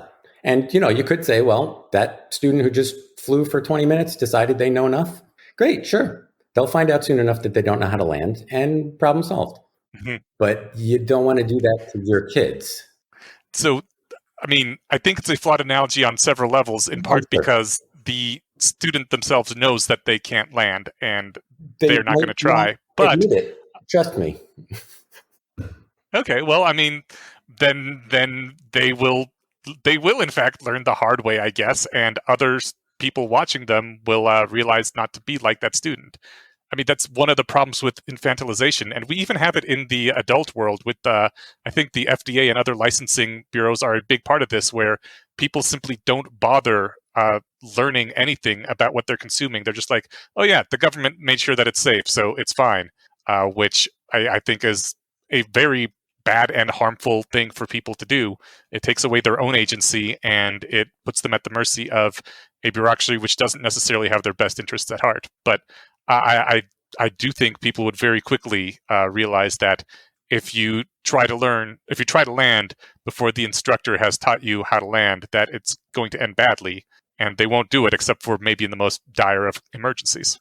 I think there are 14-year-olds who might not do it when it's that clear, but do lots of things where it's obvious to anyone with sufficient maturity, it's a really bad thing to do, and there's a very good chance that it's going to end badly, like purely hypothetically standing on cars while you're driving them.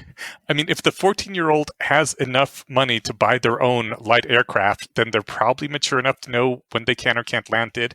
And if they go out and steal a aircraft and then crash it, I mean, what are you going to do? It's not like the licensing board can prevent that anyway.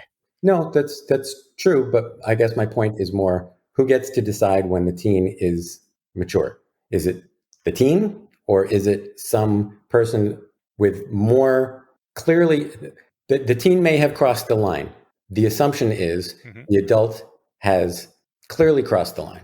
And if the adult is incompetent and you got a flight instructor who's letting people land solo after 30 minutes, or a flight instructor who never lets anyone pass, yeah, that's a problem. There should be a secondary source to overrule a bad, in this analogy, parent.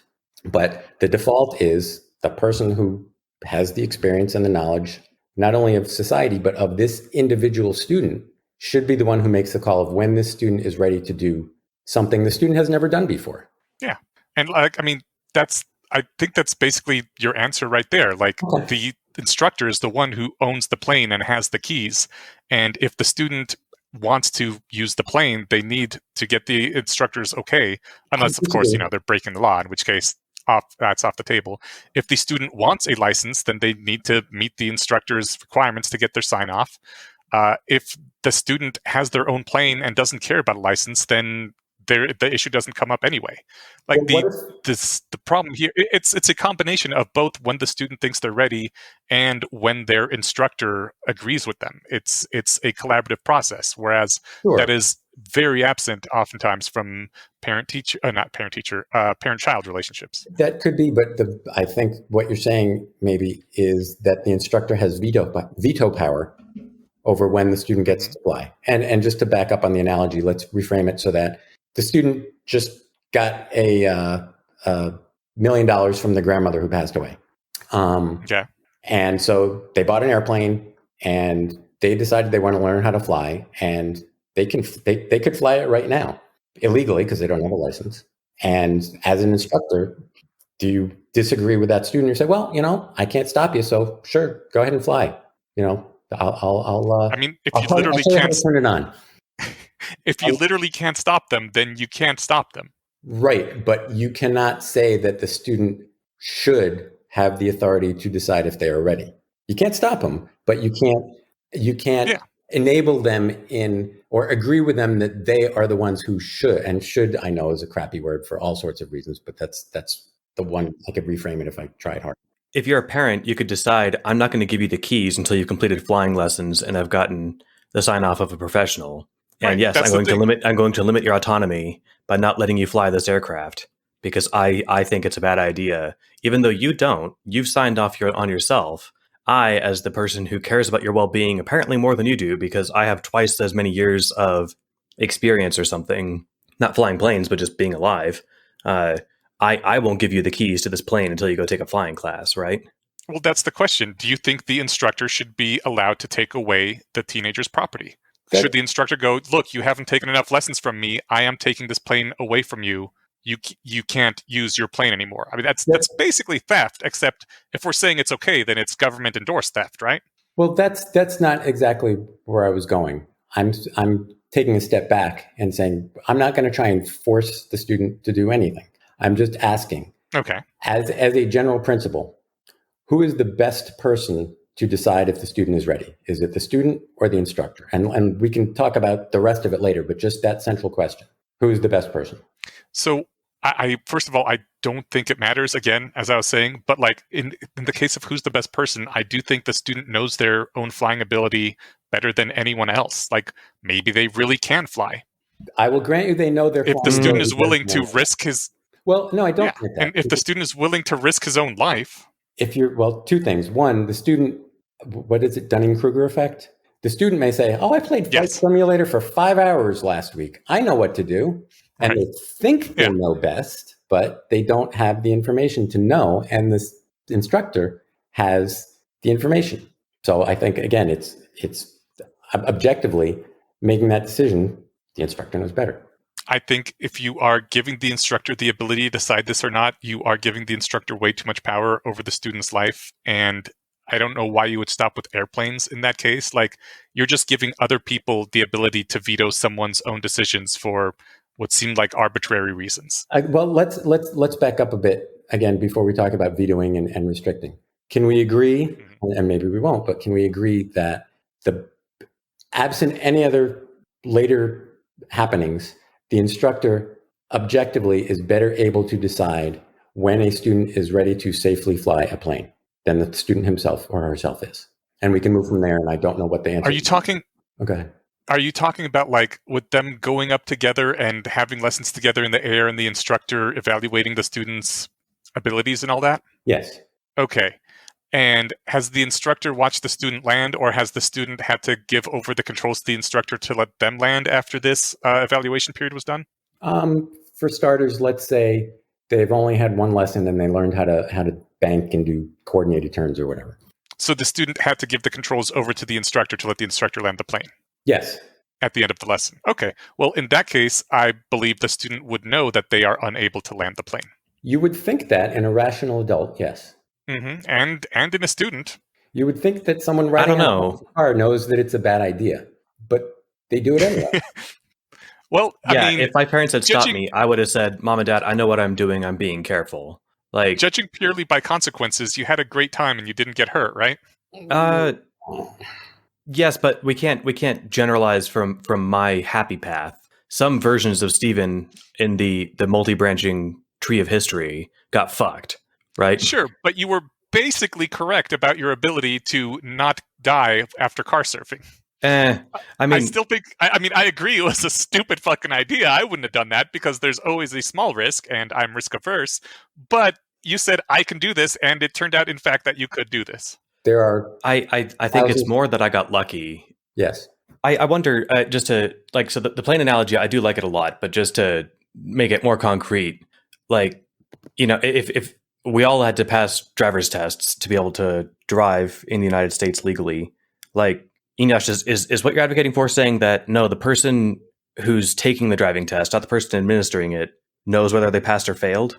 No, the person administering it knows whether or not they passed or failed, and they decide whether they get the license or not. Right, but are you saying that it should be the other way? That like, no, the person who's driving, they know if they know how to drive. No, I'm saying if you're getting licensed for something, obviously the licensor is the one that gives you the license. Sense about licensing aside, like just the assessment of ability, like, you know, it seems to be that you're saying that no, if the person feels really confident that they know how to drive, they should just be allowed to. I don't think that necessarily they should be allowed to, in the sense that society in general like gives them the license and okays it or whatever. But yeah, a lot of people learn to drive, especially in rural areas, way before they're legally allowed to drive, and they drive when they need to help out the family or to run to the store and get groceries or whatever because they know how, despite what the government says. Well, in those cases, they might be capable of judging if they have all the information and all the experience, and they're driving in relatively rural places where the traffic laws and all the dangers are reduced.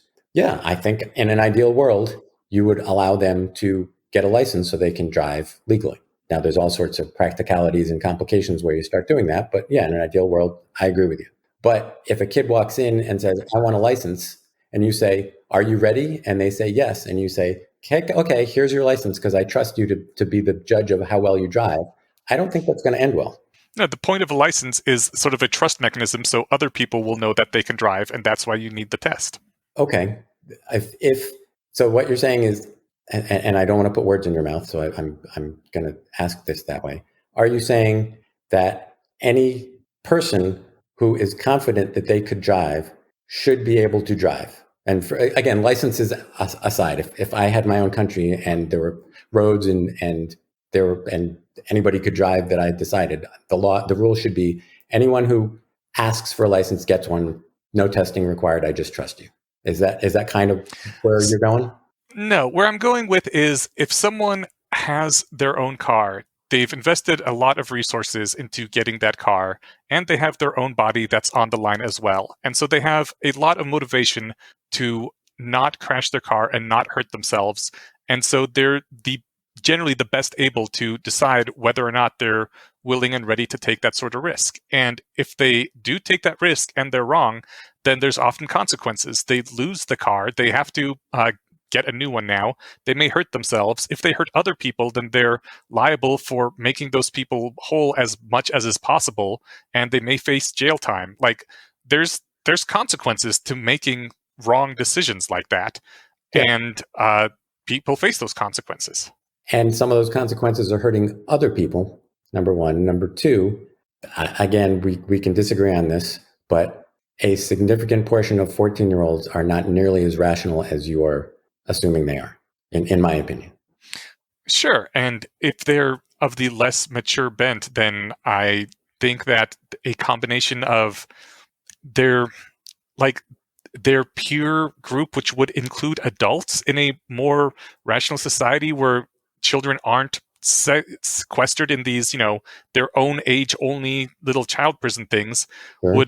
The other adults around them would, first of all, give them a better idea of what their actual skills are and could help judge how ready they are for such things. Like a lot of the problem is the fact that they are treated as children and kept sequestered in these little enclaves where they can't interact with the rest of adult society and be part of the human endeavor. Like, well, this holding cell is a big part of the problem that makes it much harder to tell what skills people have and to tell how mature they are. And I think a test is a stopgap solution because we're not going to be able to change everything about society and schooling and how we treat teens overnight. And testing is something that could help be a stepping stone on the path to that, where you do test how well someone can drive, where you test how well they can reason about things, how well they can predict the consequences of their future actions. And ideally, in the future, we wouldn't need those tests anymore because we have a robust society around them that helps them become adults gradually. But until we get to that point, having incremental tests in various domains and giving more rights and responsibilities as they pass those is one way to hopefully get there. Okay. I think first, as I mentioned before, I have not seen practical, effective, reliable tests like you're talking about. Second, just to back up a little bit, when you said if they had peers who included adults who could help guide them to make the right decisions and so forth. I think ideally those peers would be someone who has lived with that person and shared a house with them for the past 13 years and knows them really well and knows what their capabilities are. And that's a parent. I strongly disagree that parents can ever be considered peers in our current society. I'm saying you don't need in an ideal society, you're perfectly qualified for making those decisions. And peer or not doesn't make you more or less qualified to make decisions. Sorry for interrupting. I disagree. I think okay. No, it's okay. It's okay. And I disagree. I think that parents are in a unique position where they are stressed by society to become these sorts of. I don't want to cast this in too bad of a light, where they are the sort of mini. I don't want to say tyrants or dictators or jailers or whatever, but they have this both control and assumed responsibility of the failures of someone's life and their choices for this period of time, which is both very stressful and creates a lot of bad incentives, even if they have the best of intentions. So I don't think in our society parents could ever be considered peers. There's too much of a disconnect in power and responsibility and ability even to be treated as a competent human. I agree that they are not peers, and I misspoke when I included the peer part of your description. I think we're just fundamentally, as a parent, I see parenting in a much more favorable light than you do. And until you have that experience, we won't know if that experience is the difference or there's just a fundamental disagreement on what's going on. So. Right. That's your opinion, and this is my opinion based on my experience, and I can't tell you you're wrong. Yeah. I know Stephen has a hard cutoff, yes. So we might want to start wrapping up. We can probably go a little after he's got... No, we can't, because you're the one in charge of the recording. Stephen, do you have things you want to say to bring up that we haven't touched on? I mean, we have at least 10 or 12 minutes left. Or at least I do. I enjoyed following the conversation. I'm just trying to parse like a couple of key things. Like I agree that parents have incentives, both perverse and good, and like the best of intentions to make determinations about their children that may or may not be right. If you really are a nervous person and you're like, no, actually, I don't think you're ready to drive, even though the young adult thinks they are, and the state would agree. But you, as the parent, one of the ultimate authorities, say, no, I don't think you're ready because deep down you're nervous that they'll get into an accident or something. Those things can happen. Yeah. In one of the follow-up episodes, I had said something along the lines of like, I feel like 90% of the problems here boil down to bad school and bad parents, and that there's no way to like legislate better parenting. So then the one sentence response was like, well, no, you just make it easier for the child to get by without them. And I can follow that. I guess there was we hadn't talked about like discipline or ways to, depending on your frame of reference, encourage or coerce children or young adults into doing the right thing, the best thing for them. I'm kind of curious on both your guys' thoughts on that. I think I know Eneasz. Well, I do know Eneasz's, so I'm really asking you, Velcro, like, in the idea of, oh no, well, children can't own property. Which, again, I still don't... I feel like a lot of this was like weird strawmanning stuff because I bought things with my own money that I earning a paycheck at 14. But your parents could take it away if they wanted to. There would be no legal repercussions for them taking away what you bought with your money that you earned. Okay, that's probably true. That would be a harder, quick Google. But let's assume that's true. Yeah. I think that's wrong, and I agree with you there. So I mean that's taking away the stuff that the young person bought themselves. But like if I was raising and stewarding a child through its youth into adulthood, and at 15 I was told no, I want to drop out of school and play video games for the rest of my life, and I was like, well, you can't because I'm taking away your PlayStation that I bought for you. I think Eneasz would object to that, and I don't know that that's necessarily I guess I toss that out to both of you. Would that be an acceptable thing to do under either of you guys' frameworks? So under mine, like, it depends on how extreme the thing is. In general, I think taking back a gift that you gave to someone is just, I don't know. It's like kind of a borderline thing, but in general, it's not something that's considered acceptable. Once you give a gift, it's considered their property. I could certainly see a parent doing that if a kid dropped out of school, and then like a kid going and buying their own PlayStation, in which case, no, the parent shouldn't be able to take it away. But also, at that point, the kid has earned their own money to buy their own PlayStation, and maybe will now start have to earning their own money so they can buy their own food and pay for their own housing. Because if that's what they want to do with their life, they're free to do that with their life as long as they can, actually do it with their life. I guess my thinking is that, like, as the parent, you really care about how the kid turns out, and you believe with very good evidence and good reasoning that the young person apparently is completely just not tuned into yet, that if they drop out of high school to play video games, that they're going to be fucked for life. And can I hold on a sec? I want to ask you about this drop out of high school to play video games thing, because I know a lot of adults, and a not insignificant percentage of them spend their life playing video games, watching TV, going to movies, reading books. Basically, they're doing exactly what we said. They dropped out of whatever in order to play video games and watch movies, and that's their life. And they go to work so that they can afford their house and their food, and maybe if they have kids, to raise their kids. But that's literally what they're doing, except for the dropping out of high school part. Are you saying they should be forced to do something more, I don't know, important and significant with their lives? Is it not okay that they're wasting their lives playing video games and watching movies? I'm really glad you clarified that, because I'm absolutely not saying that. You're talking to somebody who spends 2 hours a day watching reruns of random pointless TV shows. Like, I think that as the parent, stewarding their child through young adulthood, you want to enforce that they leave doors open for themselves. Exactly. So like your adults your adult friends who have consented to say, no, I'm going to spend all my free time playing video games and watching movies, like or watching TV shows like I do.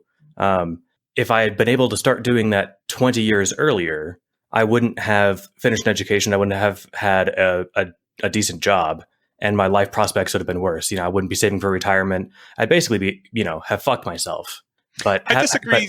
I mean, taking just your life as an example, I disagree, because you did not need a high school education to get you did not need a high school diploma, to get a job, get into that coding boot camp. And the coding boot camp is basically what finances your life right now, right?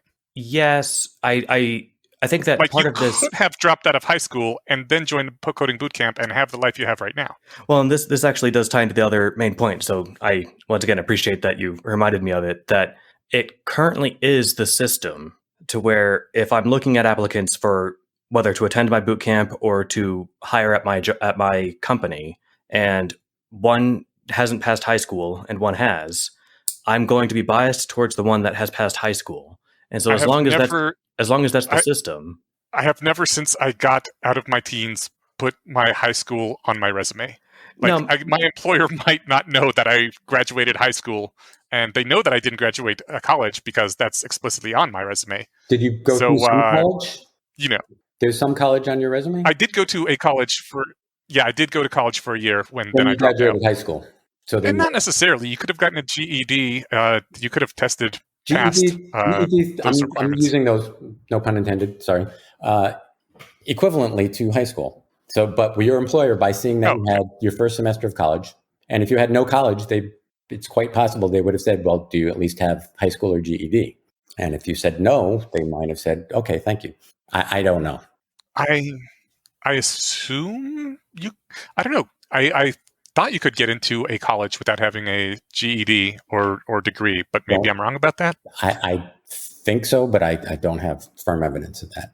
I know when my kids applied to college. I think as long as you score, I think as long as you score well enough on some sort of like SAT or similar test.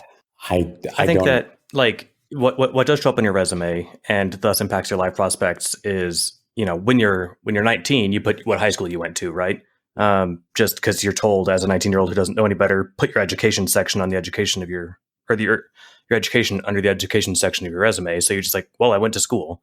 And as as a parent who knows that that's how the system works, you want to prime your child to be in a good spot to where if they want to, they can pursue higher education with as little resistance as possible. Now, like problems with the education system aside, that is where like that's just the way the world is. So it's like, well, as long as the world is this way, me as the parent who cares about the kid is incentivized to keep them in school so that they have life prospects. But you aren't even necessarily incentivized. I mean, yes, as parents are incentivized, but like as we just said, you can drop out of school, play video games, realize it sucks, and then get a GED, take the test, prove that you know the stuff, and then you have saved all that time and misery of being in high school, and you can still go to college. Like these are not irrecoverable errors. No, but they are. I think that obstacles. I think that for a student, sure, there are lots of scholarships available for people that you apply to in your senior year of high school, and you say, well, no, I'm 22. It's not wise in my opinion, but there's just lots of things that you can miss the opportunity. I mean, I agree that there are obstacles. There's lots of things in life that create obstacles, and sometimes you create obstacles for yourself during the learning process. And I understand parents wanting to remove those obstacles, but I also want to point out that just taking myself and a number of people that I know, the mental health effects of continuing to go to this basically kind of prison area, those are major obstacles too. Like the amount of work and the amount of life effects that major depression and neurosis had on me was a heck of an obstacle, which I would have not minded avoiding by having the different obstacle of needing to get a GED instead. In that situation, I think a, quote, good parent, and I don't mean to judge your parents in any way, a good parent ideally would recognize that the damage being done by high school to you is sufficient, that you should just get a GED. But you should get a GED. Right. I mean, in general, people don't notice that. And my parents, were good parents. They sent me to a psychologist. They got me on antidepressants. They did the things that society says you should do, and they did the best they could. But I think it was still a much worse solution than the thing I am proposing, where people are treated more like humans with rights and dignities and responsibility, and allowed to make their own choices and their own failures. I agree that things should move in that direction. I think, not to repeat myself, the disagreement is on that as an absolute statement that the best choice is 100% always by the teen and never by the parent. And maybe I'm overstating your point, but that's what I'm pushing back against. And you're also, I know the emphasis right now is on good parents because you mostly know good parents and consider yourself one, probably rightly so. But I do want to mention again the fact that there are, in fact, a lot of parents who are sub-mediocre, and that a lot of children are harmed by those, and this would help all of them. I guess sub-mediocre is I didn't want to overstate how cruddy it can be to have parents that just don't care or that are actively harmful. I agree with that, and not to get into a sore subject, but before we could really address the problem, we might want to know the scale of the problem. And if the bad problem parents are 30%, yeah, we got to change something right now. If they're 2%, let's start thinking about alternatives. But until we have something that we know is going to be better, let's kind of keep where we're going and maybe provide parent training. I don't know. I agree that the scale matters, but I think that the solution would make things better for everybody by a large degree, so that it should be implemented regardless, because the status quo is not good enough for almost everybody. I think I would love to be able to run the experiment. Sorry. Yeah. I think the harm is being done to students who have, again, for lack of a better term, bad parents. The benefit is for, or not students, teens, and the benefit is for teens who are doing dangerous, risky, option-closing things that have good parents who society allows them to strongly influence their teens. And if you say, nope, can't influence your teens because the teens know best, a lot more people are going to be, and I'm overusing this and I apologize, riding on top of their cars because nobody's pushing back. I disagree in large part because I think when people are treated as adults and can make their own lives, they will do those things much less because they will have actually important things in their lives that matter to care about. I think this is the experiment I'd love to see run. I would love to see a society 30 years out where we say, okay, at 13, you can become an independent adult if you want, with all the responsibilities and rights therein.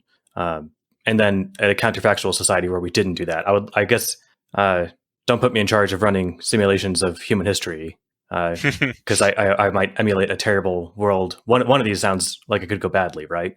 And one's the one that we're in. I feel like the one that we're in is the one that has gone badly. This is the crappy simulation, and I want out of it.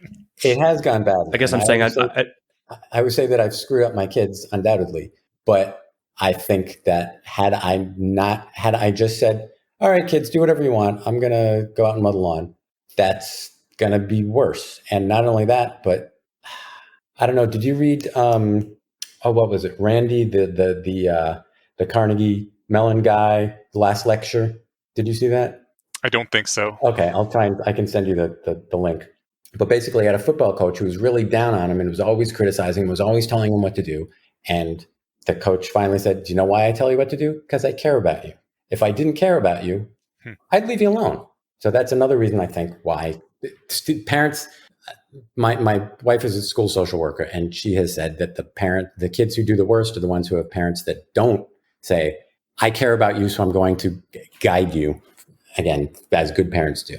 And neglect is certainly bad, but I'm not advocating for neglect. I'm advocating for allowing people to be their own people. And when they come to you with, you guide them all the way up until their teenage years in the way that we currently do. And then after that, continue to guide and give advice and interact with them, but don't keep treating them like you did before puberty, which most people do. I would agree with that. They continue to control their children. As I said in the beginning, I agree that parents should give as much autonomy as is practical. But again, repeating myself, I think the parents, the instructor, should decide when the student is ready to get that right and responsibility. So coming back to that.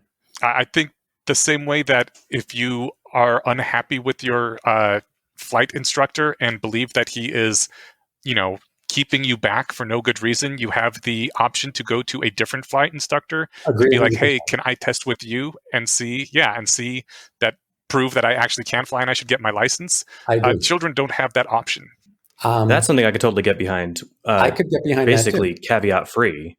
It's different than saying, well, the kid feels really strongly that they know how to drive, so we should just let them.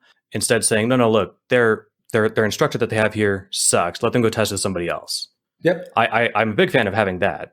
I mean, that's a lot of what the Teens 2.0 testing advocation is. It's basically like, here's the test. If you disagree with your parents, you can take it and show that you do deserve these rights. Except not to be dismissive, I apologize, but the first word that comes to my mind when I think about those tests is vaporware.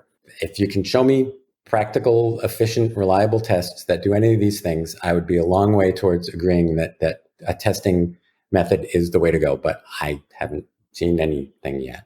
Yeah, it's kind of like why they require a practicum to get your driver's license. Yeah. Yeah, at least in Colorado, there's a written portion and a practical portion. Yeah. And if all the government could do was the written portion, they don't know if I know how to drive. Right. Well, you're right that I haven't seen those tests, and that would be a very important part of it. Maybe they already exist. Maybe a lot of work needs to be done. Right now, I'm just an accountant and a podcaster. But maybe if I sink years of effort into this will be a thing that I can help contribute to. I will say that the link that went around last time we talked about this on the Discord about the adulthood test or whatever that was on this guy's website. That thing was utter shit. Did you take that? Were you not able to score at least 50% on that thing? No, I nailed it, but that's not the point. Okay, the point is so you're an adult, is what you're telling me. But the questions were absurd, and they were highly specific. Yeah, I mean, it was a lot of contestable questions, a lot of super culturally specific ones to pre-boomers. It was insane. So like that is an example of an awful test. And if that was the one that he proposed, which it was the one from, I think, his website, like, don't get wrong, a good test could be the solution here, but that test was not it. The individual tests can change, and the question isn't whether you can get the answer that is quote unquote correct. It's just whether you can score as well or equal to at least 50% of people who are over the age of 18. Okay. Which, if those are absurd, silly, easy questions, probably should be able to. I don't know. The test itself, I'm sure, it needs tweaking. I would do if we could completely annihilate the original test and just do a better one. I'd be much favor of that than trying to just fix this one.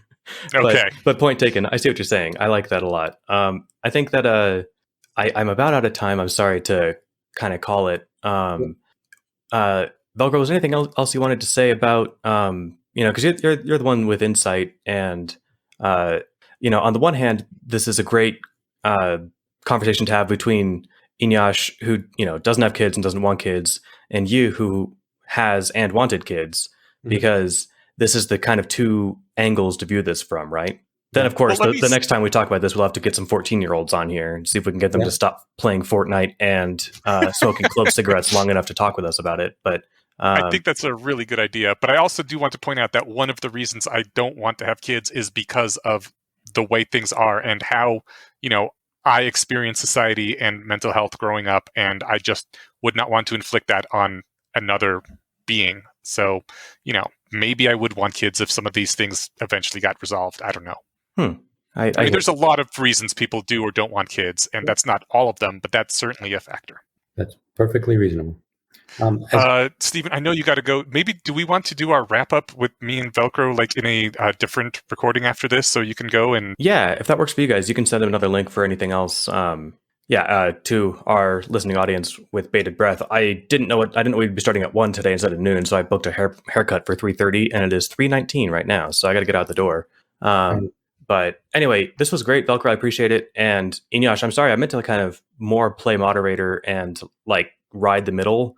And instead, I just dogpiled, and I was much more, I think, like less charitable and more like steadfast than Velcro was. And he was supposed to be playing the other side of the fence, and I was supposed to be playing the middle. So this worked well. I don't mind at all. Okay, as long as everyone had fun. So I enjoy rigorous challenges. Well, grand. In that case, sorry, Stephen, if I didn't give you a lot of chance to talk. No, you did great. There's also just the audio latency that we kept interrupting each other, but that's not. I talked as much as I wanted to. I enjoyed listening. So, all right, guys, I got to run. I will catch you later, and thanks again for coming on. And everyone else can do the proper sign off. Don't forget to thank our patron Inyash. Oh yeah, I'll do that too. Alrighty. Okay, so I guess we are just wrapping up here since Stephen is out the door. Velcro, is there any final things you wanted to say, things we didn't touch on, things you wanted to add to that we skipped over?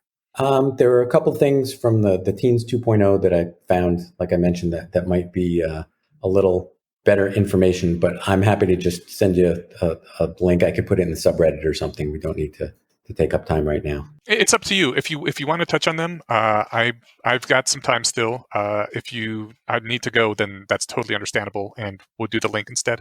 Yeah, I think I'd rather just put the link in, if that's okay. Okay. But I did want to... No problem at all.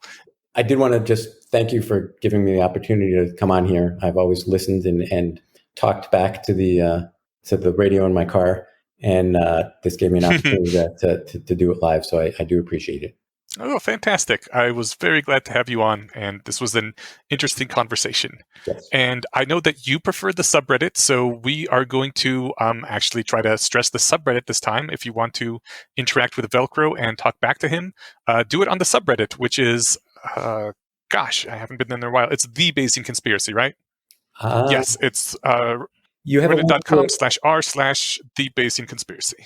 Yeah, and there's a link at the top of the podcast page. Yes, there's a link at the top of the podcast page, and there will be a link in the show notes too, specifically. I think there usually is, but I could be wrong about that. But there definitely will be this time. Velcro much prefers the subreddit because it allows you to say more. It allows you to just interact in a more structured format and have a more permanent record out there, right? Am I getting all that right?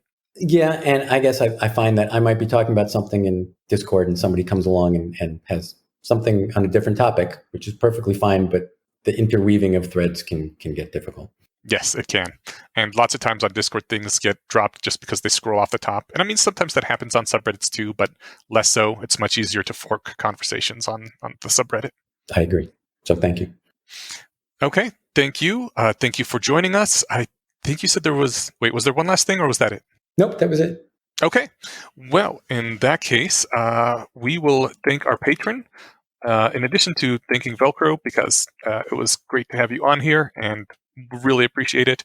Our patron for the week, which helped to bring Velcro to all of you and continue talking about this a bit more, and helps keeps the light on around here. We actually had our mixer go out this week, so I'm going to be trying to fix that this week. And if I can't fix it before next show notes, we're going to be buying a new audio mixer, which is funded by you guys. So thank you all for helping us keep going, and thank you specifically to this looks like a Polish name. Gosh, now I have to try to be semi-literate in Polish, which is very hard. Michał Bartoszewskiewicz? Maybe? I'm really sorry. My Polish is so weak. My parents tried to teach me how to read it, and I learned a little bit, but I never got too far into it because it wasn't all that useful in my real life. So thank you, Michał, for your support. You rock. You keep this place going, and you make us all feel like what we do matters, which is important. It is why I advocate for many of the things that I do. So thank you for that. Thank you also to Velcro, and we'll see everybody in 2 weeks. Thank you. Bye. Goodbye.